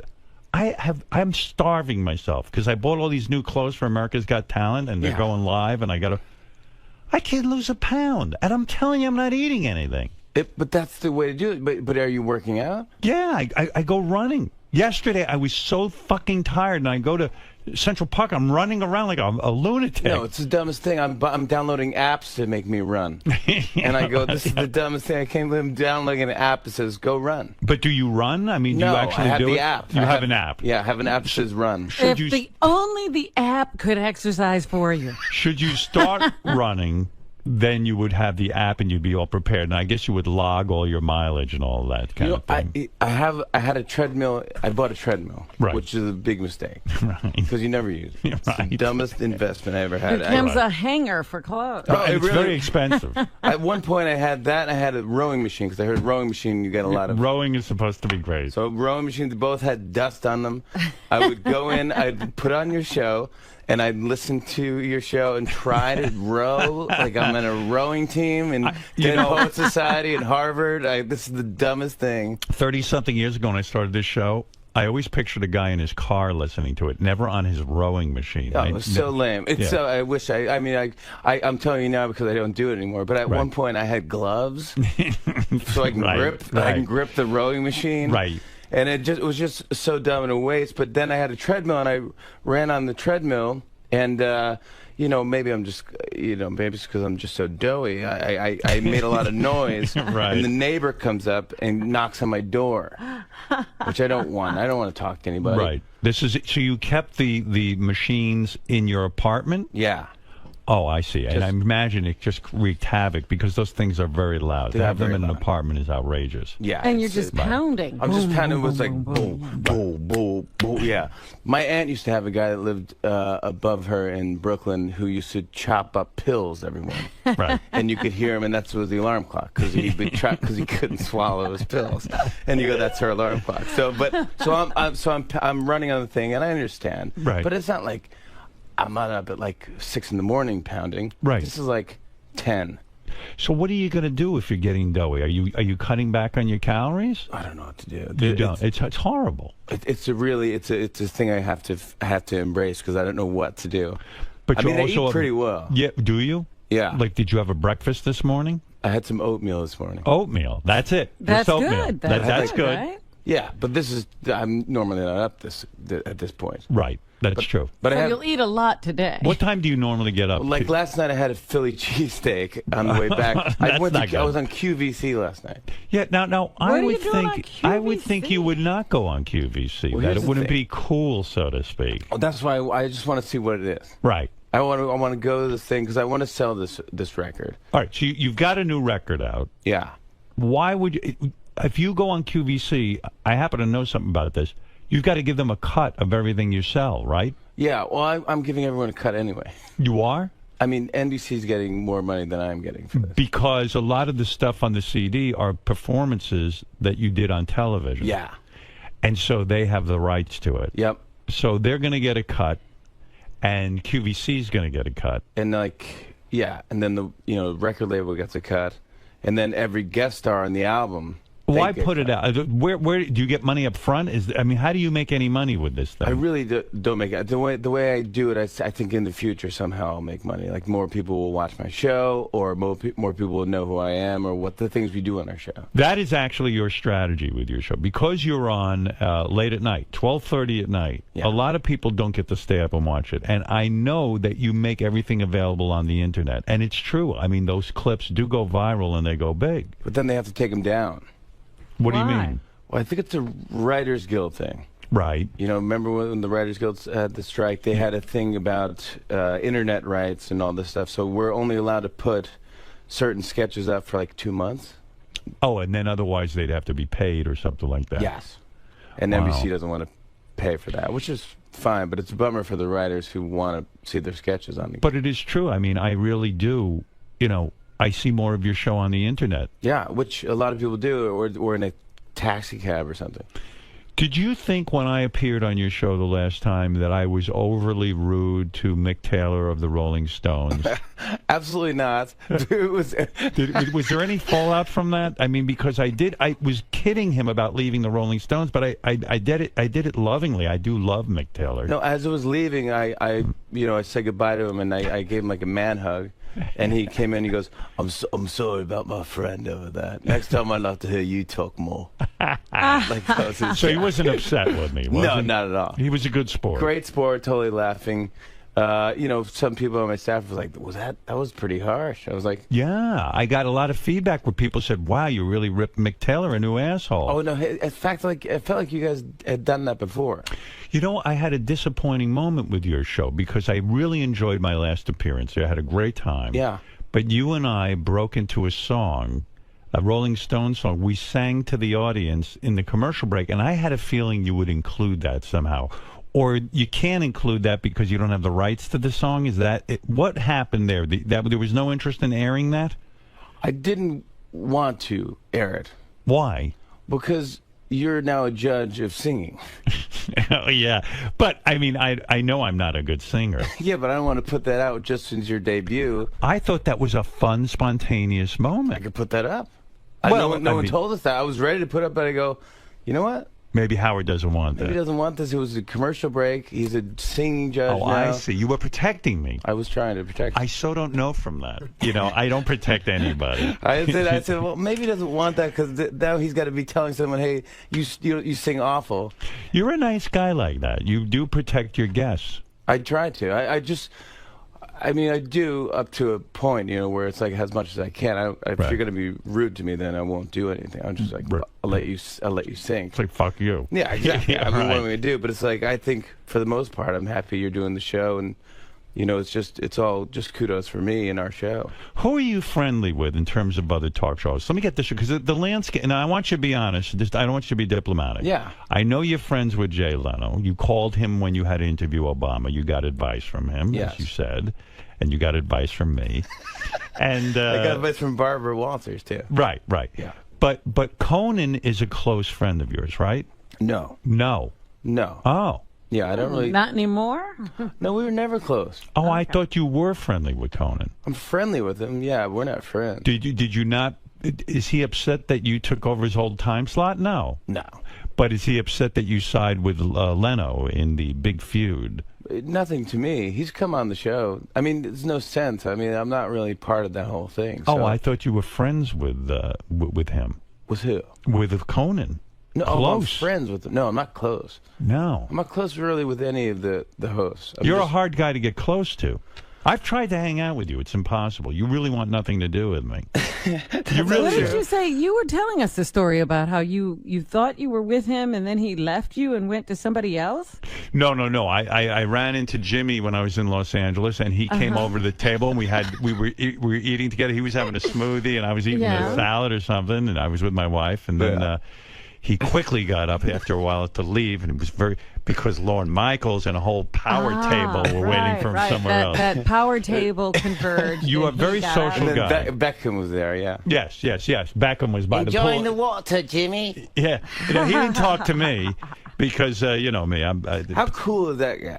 He was wearing a ski hat in the pool. Well, you're saying it in a nice way, but you're really making fun of him the way I am. Beckham is there. It was 900 degrees in L.A. We're sitting by a pool. Leather jacket. The fucker's got a leather jacket on, and he's got a ski hat. Like a little jaunty. Yeah. And even like my wife and I are sitting there go, look at this fucking guy. Is he a poser or what? I didn't know who he was. He's a good-looking dude. Yeah, but I didn't recognize him as Beckham, but I just said, look at this guy. He wants so much goddamn attention. He couldn't bring more attention But why to would you himself. sit by the pool if you're wearing a leather jacket and a hat? Right. So is that cool? I think it's not cool. I don't know. I mean, well, sure. I don't know. I could never pull that off. You would make fun of me so bad if I rolled up to the pool and said, Howard, Beth. And you're wearing your shorts and a leather jacket. And a leather motorcycle jacket and a ski hat. That's a hard look to pull off. I'd be like, oh, I'm hanging out with the Edge. But you do have, you see, you have played it where you are friendly with a lot of celebrities. You were just at the Drew Barrymore wedding. That's right. Yeah. And now that was some wedding, right? Gorgeous. And there were a lot of famous people there. There was a lot of people there, yeah. Well, it's just a lot of people there. Yeah, but a lot of famous people there. Who was at the wedding, and how much fun did we have? It was good. It was fun. It was, you know, I don't know. Cameron Diaz was there. Cameron Diaz was there. Is she hot in person? Gorgeous. Gorgeous? Yeah. Hotter in the movies than in real life? No, she's very pretty. Oh, okay. All right. I've known her for a long time. So Right. She's friends with my wife. Oh, no, that's right. Your wife's Charlie's a big Angels. shot. That's right. Your wife's a big shot. She's not a big shot. What kind of big shot is she? She's some sort of producer. She produced. She works with Drew. They became Flower Films, like the partner, and so they did like Donnie Darko and Charlie's Angels, and it's just a bunch of other movies. Is the marriage going to last between Drew Barrymore and this guy? I say no. What do you say? I say yes. Really? Yeah, he's a nice guy. Her track record is poor. I agree. Right? Yeah, I think she would agree. Did you sit her down? Do you really go with, like, this is a serious wedding? Did you sit her down and say, listen, honey? I'm such a mush though at these things. I go to these things. I go. I got to go to this wedding. I don't want to talk. I just want to go and enjoy the wedding, and it's good. And so it's another wedding, and I've been to so many weddings. And I used to be an altar boy, so I served mass. I served weddings. Right. But then I get there, and it's just really emotional. Yeah, and you cry? I start to fill up. You're a good man. I'm worse than any of these people. Like, I can't even look at Cameron Diaz. She's not crying. I'm filling up, going, and no one even at the altar. No one cries at There's a rabbi talking. I'm not even Just Jewish. being in the building. I'm not even Jewish. He's saying words. I don't even say anything. But nobody cries. Yeah, Look at that. I'm crying. I'm like, that's beautiful. But nobody cries at a Drew Barrymore wedding. I mean, unless you're the groom's parents. I mean, really. I was like, I got into it, and then I was just like, and I wasn't even drinking at this point. Talk me through this. When you're invited to a high-profile wedding, like a Drew Barrymore wedding, and I would imagine that was fun, what do you get Drew Barrymore for a wedding gift? I mean, do you give her cash, or you just didn't give her anything? Your mere presence. I didn't give her anything. I really didn't. Wow. It's so fucked up. I got to ask Nancy. Maybe we did give her something. We had to give her something, right? I don't know. Yeah, I had to travel. I had to travel. That's your gift. I mean, don't you hate that? It's the gift of you. When you have to, it's a destination wedding. Yeah. And you work for a living. Yes. So I have to take off of my work. Right. And fly to where you're getting married. And then give you a gift. And then if they get divorced the week after, I don't want the gift back. Right. I want my time back. That's right. I want my tears back. Yeah, exactly. All the emotion you vested in this thing. I really put a lot into this. But really, you do have to get a gift of some sort. I do, right? Yeah, But don't you have there's a window? I think there's a window. Yeah, you have a year, right? 1 year. Ann Landers said it was 1 year. I read that column. Ann Landers. Yeah, she said 1 year. So I have 1 year. I'll work on something. Oh my gosh, I got her a present. You did? Yes. What'd you get her? Of course. What am I talking about? Go ahead. I got her a painting. Oh. Of her and Will. Will's her husband. Yes. I see. With there's this artist that my wife loves. Boussaint is her last name. I don't know, but she's like a folk artist, and she did like a heart with Drew, and it's a beautiful painting. You commissioned a painting for her. Yeah. Now, what does something like that cost? I mean, it's got to be expensive. I mean, Nancy handles this She stuff. handles it right. Good. That's why it's good to be married. Yeah, but that could be a weird kind of gift, because if they don't like that kind of art. It's true. I know. I don't like, but I think my wife knows Drew enough. Oh, okay. But I mean, it's not that big. Is this the first Drew Barrymore wedding you've gone to, or have you been to others? It's the first one I've been to. First one you've been to. And what about your wife? Has she been to others? She's been to a couple others. And in her opinion, did she say, gee, this is the nicest one so This is far? the one. Or did she enjoy other Drew Barrymore weddings more? No, definitely she liked this one. She liked this one the best. This one was Isn't the that best. nice? This All one was good. And then, you know what? It's funny, because she loves to have a good time. Right. She seems like a lot of fun. Yeah, but she's pregnant now. Oh. So she is that well known that she's pregnant? Shotgun wedding. I don't know that anyone knows that. Yeah, people know that. You think so? Oh yeah. Maybe you just broke news. Oh, stop. Wouldn't that be great? No, it wouldn't be. It'd be no. I'm picturing her taking your painting and hanging it next to the painting your wife got her of Tom Green and Drew Barrymore. Like there could be a whole hall of husbands. Don't you think that'd be kind of cool? Yeah, like the Vatican. Yeah, right. Yeah, Yeah, all those paintings. whenever you marry a guy, you have all new paintings from the Fallons. No, but she had a band go up, and it was a fun. It was. I mean, she knows how to throw it, but there was great food. Right. It's good food. Which what happened is I don't look at the. Do you call it a menu when they tell you what's right? on the Nah, thing? but it's like a menu. Because right. you can't order off it, but Right. it's telling you what's going to happen with the Yeah. food. And I go, so I'm eating the salad, and I just want to eat because I don't want to get too drunk and just do something ridiculous. So Right. and just want to go home early. So I'm eating, and the there's a salad and there's this thing, and then there's fried chicken. So I eat all this fried chicken. I eat like 4 pieces of. I never had more fried chicken. And don't you love when they serve something informal like fried chicken? It's so much better. Right. It was great. It's great. And then they go, well, here's the steak course. I go, oh, I can't because I just ate all this fried chicken. What am I at? One of those Brazilian places? Right. You ever been to those places? All you can eat? Yeah. Where Right. you gotta But flip it's all this different meat. Yeah, and you have to flip the card over to tell them to stop. Yeah. I didn't know that you have to flip the card to red because I'm just going like, why do you keep offering me this meat? I guess I'll take it. I mean, I'm not going to waste it. But then I have, I'm like it's like a Flintstone. It's gluttonous. It's ridiculous. It's like medieval times. It's like the Game of Thrones. Yeah, it's like Game of Thrones. Give me meat. Are you watching it this season? Oh yeah. I fucking love it. I dropped out. You dropped out I of dropped Game? out. Why?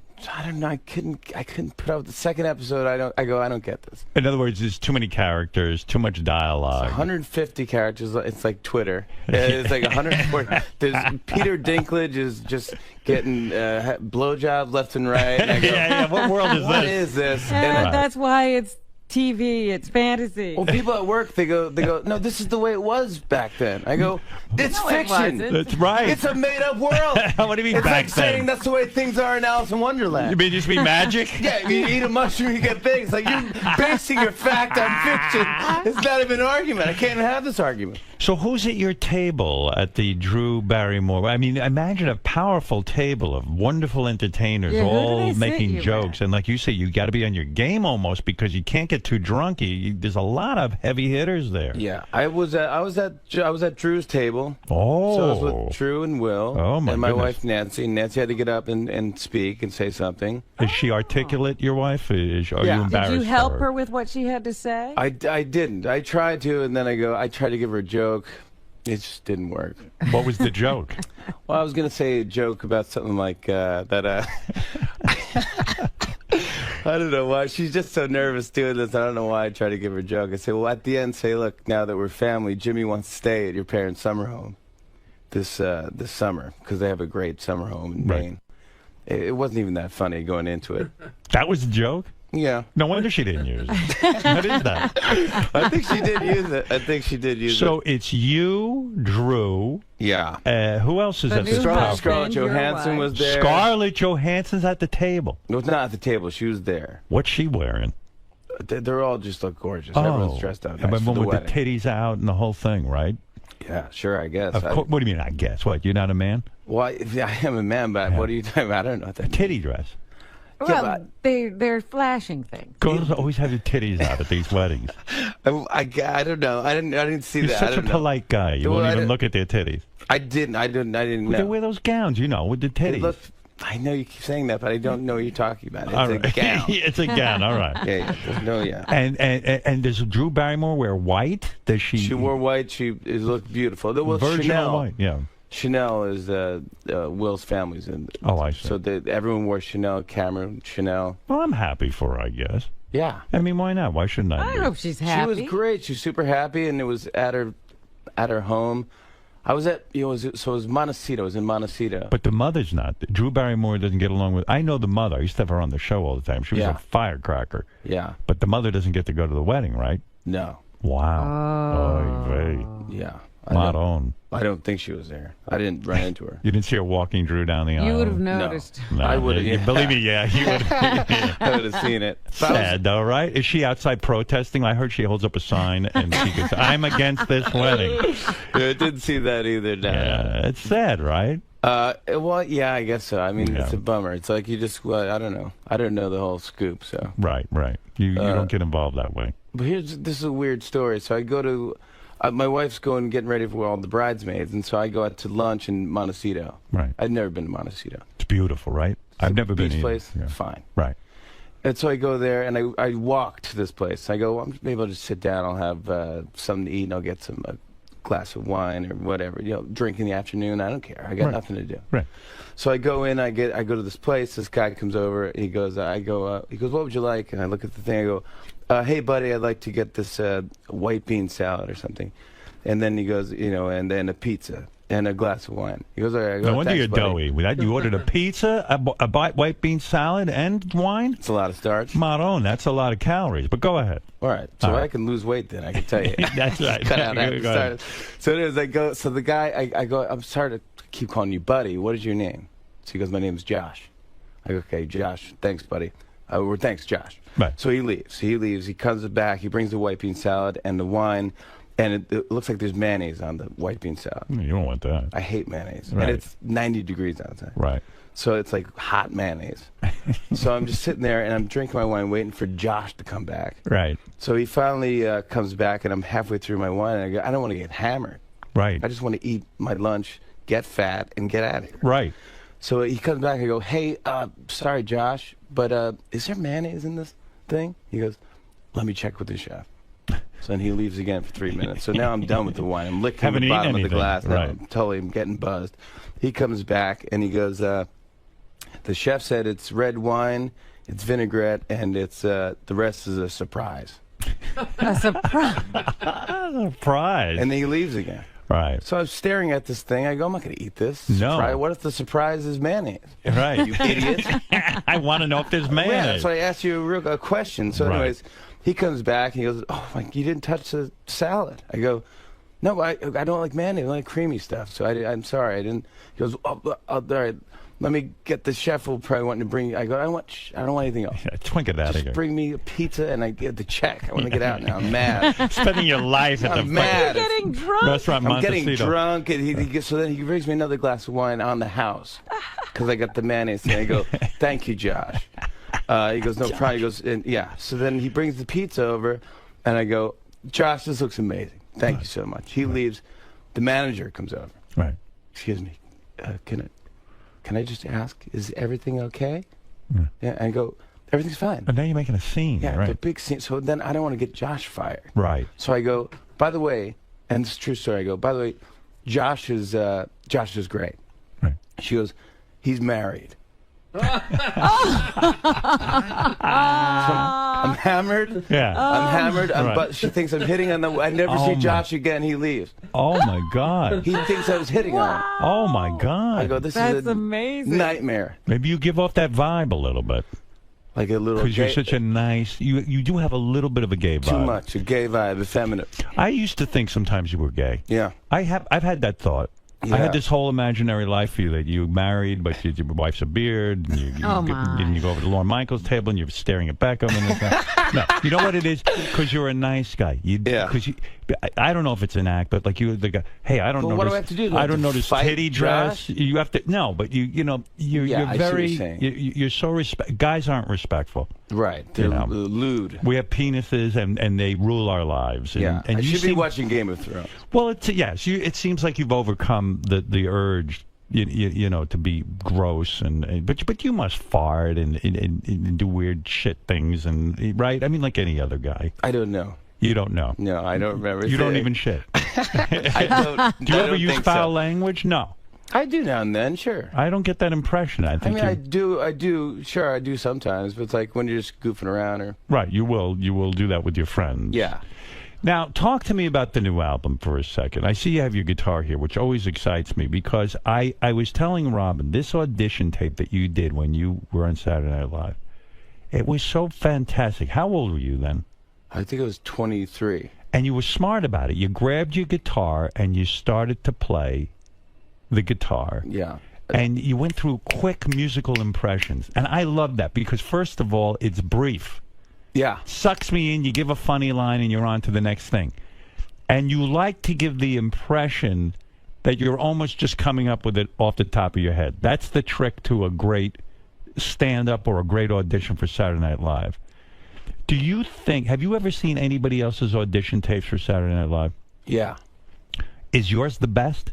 Oh, no. Are you the only guy who ever got a laugh from Lorne Michaels? Because it's legendary. I've talked to other Saturday Night Live guys. It's Brewer. tricky. It's a tough room. It's really tough. It's like no one laughs. He is guffawing through your audition? Like, it's a good laugh. He starts laughing when I did an impression of Adam Sandler, because at the time no one did that. It was fantastic. Oh, thanks. But do Adam Sandler. Come on. There was three phases of Adam. There was like the one part where he just kind of mumbles and he goes like, "How you doing?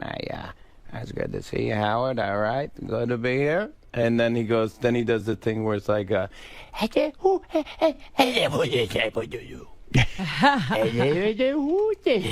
know, and then the third part is where he goes like, he yells and you're just like, "Shut up!" So I just did the mix of all three, and I actually called Adam Sandler before I did that. You did? Because you want to be respectful? Yeah. Whoa. That's why people think you're gay. Is that why? You're too respectful. I should have said, "Hey, how about those titties?" Yeah, you should have titty dress. Hung up the phone. I'm beating off. And hung up the phone. You know, funny enough, Adam Sandler was almost here today. Now, Adam Sandler and I have a weird background. We don't talk, and I was critical of some of his movies, like no one else was. Oh, he didn't. Were you once on a plane with Adam? Yeah, we didn't talk to each other. Didn't speak. It was incredibly awkward, but I had heard that he was maybe coming in this morning. I was excited He's to sort of... the nicest dude. That's what I hear. Ever. Oh, he doesn't care if you don't like his movies? Well, he seems to care. I don't know. He stays away from here. I was very excited to get past all of that. He's absolutely one of the funniest humans on the face of the earth. Yeah, and there's many things I think he does that are funny, hysterically funny. Yeah, me too. But, you know, listen, I got to be honest if I don't like a movie. I don't do that. How did when you say you reached out to Adam Sandler before you auditioned for Saturday Night Live, how do you even know to get to him? Because wasn't he already on Saturday Night Live? He was a big star. How did you know him? My manager at the time, Randy Siegel, used to work at Burlstein Gray, and she knew Sandler on his way out. Right. So she knew him, so she called Adam to say, "Hey, my client, Jimmy, who you met once before, I think he saw me at the Improv in L.A. Right. And she said he wants to do an impression of you for Saturday Night Live. Are you cool with that?" And he's like, "Sure." He's like, "Does he want to do it for me?" He can call me and do it for me. So I called Tim Hurley. He actually was his writing partner. Right. Talked to Tim. Tim goes, "All right, here's Adam." Adam got on the phone. He's like, "Hello, how you doing? Hey, Jimmy?" I go, "Yeah, this is Jimmy." He goes, "Are you going to do an impression? You're going to do a... do the impression of me?" No, he didn't. So, he said, "Do it for me. Let me hear it." So I did the whole thing, and he starts laughing. He goes, "I love it. It's great, kid. Go hit a home run. Go do it." What if Adam had said no to you? Would you have not? I mean, that probably got you a job on Saturday Night Live and changed your life. You would have said, "I'm not doing it." I probably would have done it anyway. You would have done it anyway. Yeah, and then I would have said, "Hey, you would give me a break." You're right. Sorry. Yeah, because man. It's one of your best things. Yeah, that was my big thing. It was my closer, I think. I'm trying to remember what else you did on the audition tape. It was seamless. It was... I did that, and I'm trying to think. I did Seinfeld. I mean... Because Seinfeld was dead on. That is not as easy... Because I do, "Hey," but it doesn't really sound like Seinfeld. You had every inflection down. I had him on the show on Saturday Night Live. We did a bit where Jerry came on the show, and he brought his impression. He changed his impression to match my impression because it was a little off. Right. So I was talking about the Gap and how they had these new, like, it was almost like culottes for men at the Gap. It was called like beach pants or something. So I go, "What are these beach pants? Who wears these things to the beach? What kind of a place is the Gap?" And he goes, "Pocket tee? Thanks, Gap. What? You'll refold it? This place is great. They refold your clothes if you don't want them." So we're just yelling back and forth. Isn't it true? I guess you point out that there's three phases of Adam Sandler. There's three different Jerrys, maybe, I'm thinking. There's a couple. There's the, "Can you believe you do that? And then you wait to ask the question, and then you yell back the answer." Would it be inappropriate if you said one day, because I swear I'd go see this, that you're going to do a one-man show on Broadway, and if you did a half hour of Seinfeld's material, but gave us the Seinfeld experience, I would want to see that. Like a human hologram? Like a human hologram. Like you actually went out and performed that. Like the Tupac hologram. Because it's much like one of the things it drives me crazy. You start doing that, and all I want is more. But is that the secret? You got to leave them wanting more? No, I don't know. If there is a secret, I don't know. That's probably all I can do. You can't go on. After a while, probably get annoying after a while. Now, Lorne Michaels, when he saw this audition, he had to be, okay, I'm signing this guy, right? I mean, you must have heard that hour that you were on the show. No, I waited for like 2 months. 2 months? Yeah. And no feedback? No, like, feedback that was like, I think it went well. Like, just be happy, but we're not sure. Oh, my Lord. It's a tough thing. And then when you go meet him... Did you think you fucked it up? Yeah, well, you never know. You go... Because I auditioned once before, and they... I was at the comic strip here in New York, and I auditioned for that, and I just flopped. It was awful. I had a bad set. I go, this is the worst. I didn't get it. And then they said, we're looking for Tracy Morgan. We're looking for a black cast member. Right. So I go, oh, there you go. Right. So You're out. That made me feel bad. I could try. I mean, I got to go up for different roles. You know? That's amazing to me because I watched that audition and I go, I'm signing this guy tomorrow, and I'm nervous if I don't get him. Everyone says, got to get him before everybody else. Mike Shoemaker, who's my producer now, he was there, and Marcy Klein was there, and they all say, no, we knew exactly at the time that you nailed it. That you nailed it. That we signed it. And I go, oh, well, I didn't know. Well, yeah, and the funny thing is, I'm thinking about your performances on Saturday Night Live. I'm trying to think if they really used your impressions that much. You know what I did? I did everything once, and then I never did it again because I thought that was cool. But you did something on that audition tape, too, that was good. That was very Saturday Night Live. You said, well, this is an impression of a guy, but it wasn't anyone famous. It was just, the guy who always says this or the guy who always says that. Yeah, none of those guys worked. They didn't? No, I did like a guy who did double takes. Yeah, right. Yeah, that was cool. Everything, gosh, it was just, I don't know. I could never even think. And on that audition, you didn't do your musical impression of Neil Young, which I think is your strongest impression. I did not do Neil Young at the time. Well, at the time, I didn't know what would be funny doing a Neil Young impression. Neil Young's a big guy, when did you start developing the Neil Young thing? I did the Neil Young thing. I always had it, but I think, it took a writer on this show, on Late Night, that his name is Mike DeCenzo, to go like, what if Neil Young sang the theme to Fresh Prince of Bel-Air? Yeah, that was good. So that's you can. Did you put that on the album? Yes, this is on the album. This is on the album. Do you have to get permission from Neil Young? No, because it's an original kind of. No, you do. You got to get the permission from the Fresh Prince of Bel-Air people, don't you? Yeah, Will Smith. Yeah, and both, and Neil Young. So no one's getting paid for this. Right. I mean, I don't see how you're making any money. Neil's buying a boat right now. What are they paying you on for your TV show? Are they paying you decent money? Yeah, I think so. Do you get $8 million? No, not that much. No. What did Jimmy Kimmel tell us he's getting? $8 million?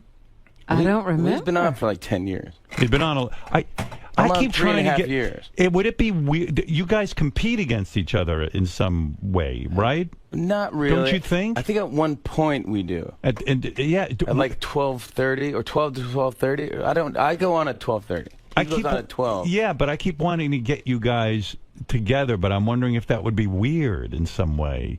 Oh, we've hung out. Oh, you have hung out. He's a super nice guy. Oh, you like him? I love him. You don't feel competitive with him? I could care less. Really? Why? Right.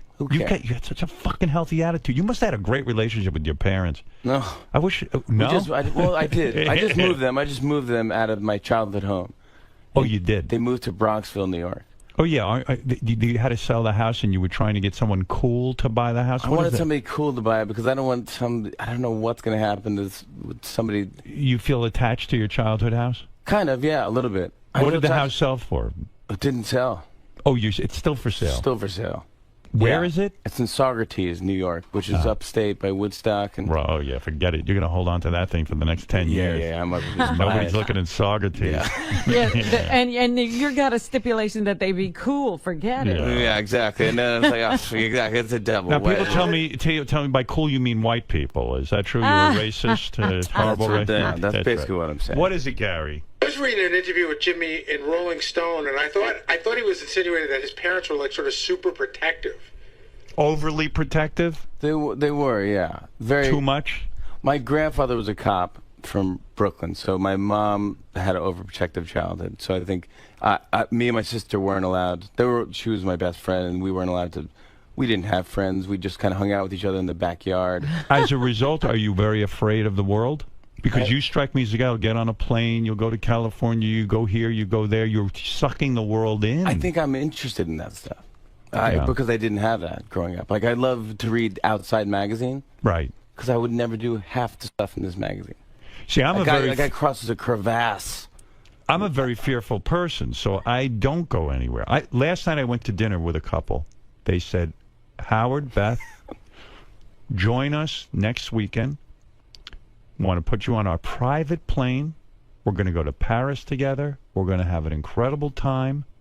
And they spelled out what we're going to be doing, blah, blah, blah. And I looked at my wife and go, oh, my God, Paris is a terrible place. And I don't want How do I say no? Yeah, I mean, how do I say no to this? This is something everyone in the world should experience. This is like an episode of The Bachelorette. It sounds like filled with danger.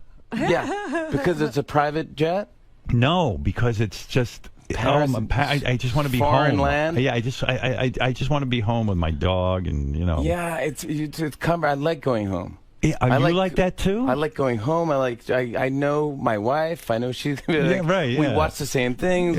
We eat the same stuff. Yeah, I got my food. I got my routine. I barely have enough time to relax. So when I get home, it sounded like a nightmare to me. No, it's just too much work. Too much work. Because you got to reinvent. You got to relive. You go, I don't know how to live here. But a normal person would never turn. Like Robin would be on that plane tomorrow. Absolutely. I mean, a private jet, and this guy's top of the line, and they got rooms and the whole thing. I can't be bothered. Yeah, me too. It just doesn't interest me. Doesn't interest me. I'd rather, seriously, I've heard you say this on the show, but I'd rather sit and stare at a wall. Yeah. And just stare at nothing. Just sit there and go like, this is fantastic. You know what excites me? And this is the sickest fucking thing in the world. You know what I'm doing on, I think it's Thursday or Friday. I forget. I have a coach coming to my house to teach me how to organize. Yeah. And I'm excited about this. My wife would freak out. She loves to organize. I'm excited about this. We're going to come up with little folders and what to put things in. I tried to get... I have her booked for the whole day, this person. I tried to get a closet organizer, and she was booked. Yeah, I'm all set, man. What job is this? I would rather do that than go to Paris on a private jet. I just want to make sure it's all figured out. Right. Yeah. I have no time. Yeah, I just want to do that stuff and to make sure it's all figured out. Then I just don't want to... Also, I don't want to bother anybody or just all of your impressions and all of the things that you've absorbed, what were they, through television and sitting at home in your home? Yeah. Everything me too. That's it. I just watch TV and you learn the world. TV and radio, and I just grew up with that. My dad would love WCBS FM, and we're up in Saugerties where you don't really get that. So he would have me run wire through the whole house, like through the pipes and stuff. Right. I definitely am going to die of cancer. I know the whole house is like a microwave. Did you ever try to be a legitimate musician? Because I feel when you do Neil Young, and I've heard you do Bruce Springsteen and all this stuff, that you have a good voice and you do have a certain charisma. But are you hiding behind the impressions? Are we ever going to hear you sing an original song that Jimmy Fallon can do? No way. You would, because why? Because all the comedians would laugh at you for trying that? Well, I would just personally, I wouldn't want to hear it. Have you ever sat down and written a song? No. Is that true? One. A serious song? A serious song. Never in my life. Why? I'm not a poet. But you had fantasies. I mean, no one's I've written comedy songs. I'm not a poet. When you were a young man, though, when did you learn guitar? You were a young guy and you were practicing guitar. You had a fantasy of being a rock star, yes? Yeah, but I just imitated everybody. That was it. I just took a guitar and I imitated. I learned the song and I would imitate. I'd do Roy Orbison or. You could do Roy Orbison? I could. You can't do it now? I don't think I could hit those notes. If probably a couple drinks in me, I could scream crying. What's the one musical impression you do that you have yet to show the public? Gosh. I've never heard you do Roy Orbison. I mean, it wouldn't. I couldn't even do it. Yeah, I got to really be into it and belt it out. What's your best impression? Is it Neil Young, you think? I mean, Neil's probably the best. I mean, we did The Doors on the show. With the Doors, I've never seen anyone do like a Jim Morrison to be funny. Yeah, So right. we did the Doors singing the theme to Reading Rainbow. I saw that one, and that was good. That went well. That was good, and we shot it like it was Ed Sullivan from 67 or whatever. It was pretty cool. This show is the best venue for you. I mean, you don't have to sit there with those other fucking cast members from Saturday Night Live. It's your own Sharing thing. time. Yeah, you don't have to share time with them. Fighting you for know what I mean? Think about it. spot. It is really the dream job for you, I guess.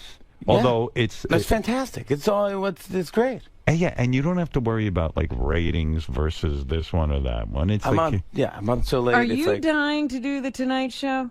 No, that's the death.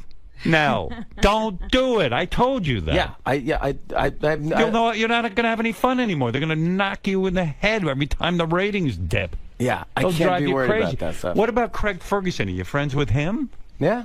You are? Yeah, I'm friendly with him. How can we be friends with everyone we're at war with? It's like I don't know. Should I have more passion? And I think maybe. I don't know. You want to kill him? No, it but was a funny thing. Kimmel is he's just a smart guy. He's just funny. And this is a funny story. We were at the Emmy Awards, and the year before I just hosted the Emmy Awards. Right. The year before. So the next Emmys come, they want me to present with Kimmel. I go, great. Let's do it. So let's go. So me and Kimmel work out a bit where we're going to fight over the envelope or something like that. And I remember, yes. Yeah. And we're about to go on, and he goes, hey, Jimmy, look at this. And he points at this rundown. It's on a computer screen, and it says, like, Jane Lynch opening, and then first envelope, J. Kimmel / J. Fafon. F-A-F-O-N. F-A-F-O-N. I just hosted the year before. I hosted the whole show. What, they fire everyone? Big thing. Wow. Great reviews. Oh, my goodness. J. Kimmel / J. Fafon. And I go, gosh, I wish I had my phone on me. I would take a picture of that and tweeted that out. See, that's interesting that you can actually be friendly with him. I mean, he's one of this. He. I don't even know if I should talk about this. He sent me an email the other night.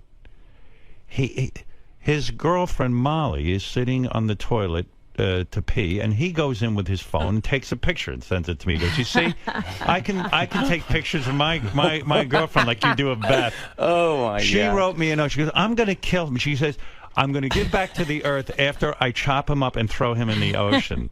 I mean, it's crazy. I met her. She's fun. Maybe we should put together a super group, all you guys together for one big show. Like Maybe that's Rock and Roll Heaven? Yeah, it's sort of weird that you're all on almost at the same time, or, it's crazy. Yeah, I mean, I don't care. I think it'd be fun. It'd be great if was Kimmel? No, he was never 12:30. He was always 12. He's always...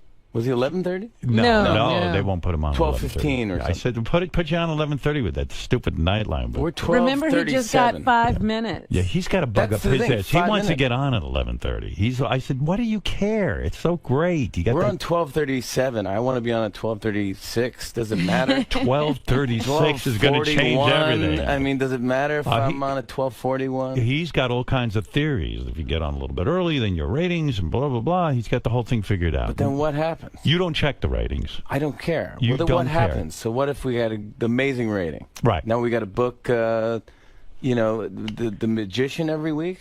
Was Obama really a great guest, or is it just the idea of Obama? When he actually comes on, it can be boring, yes?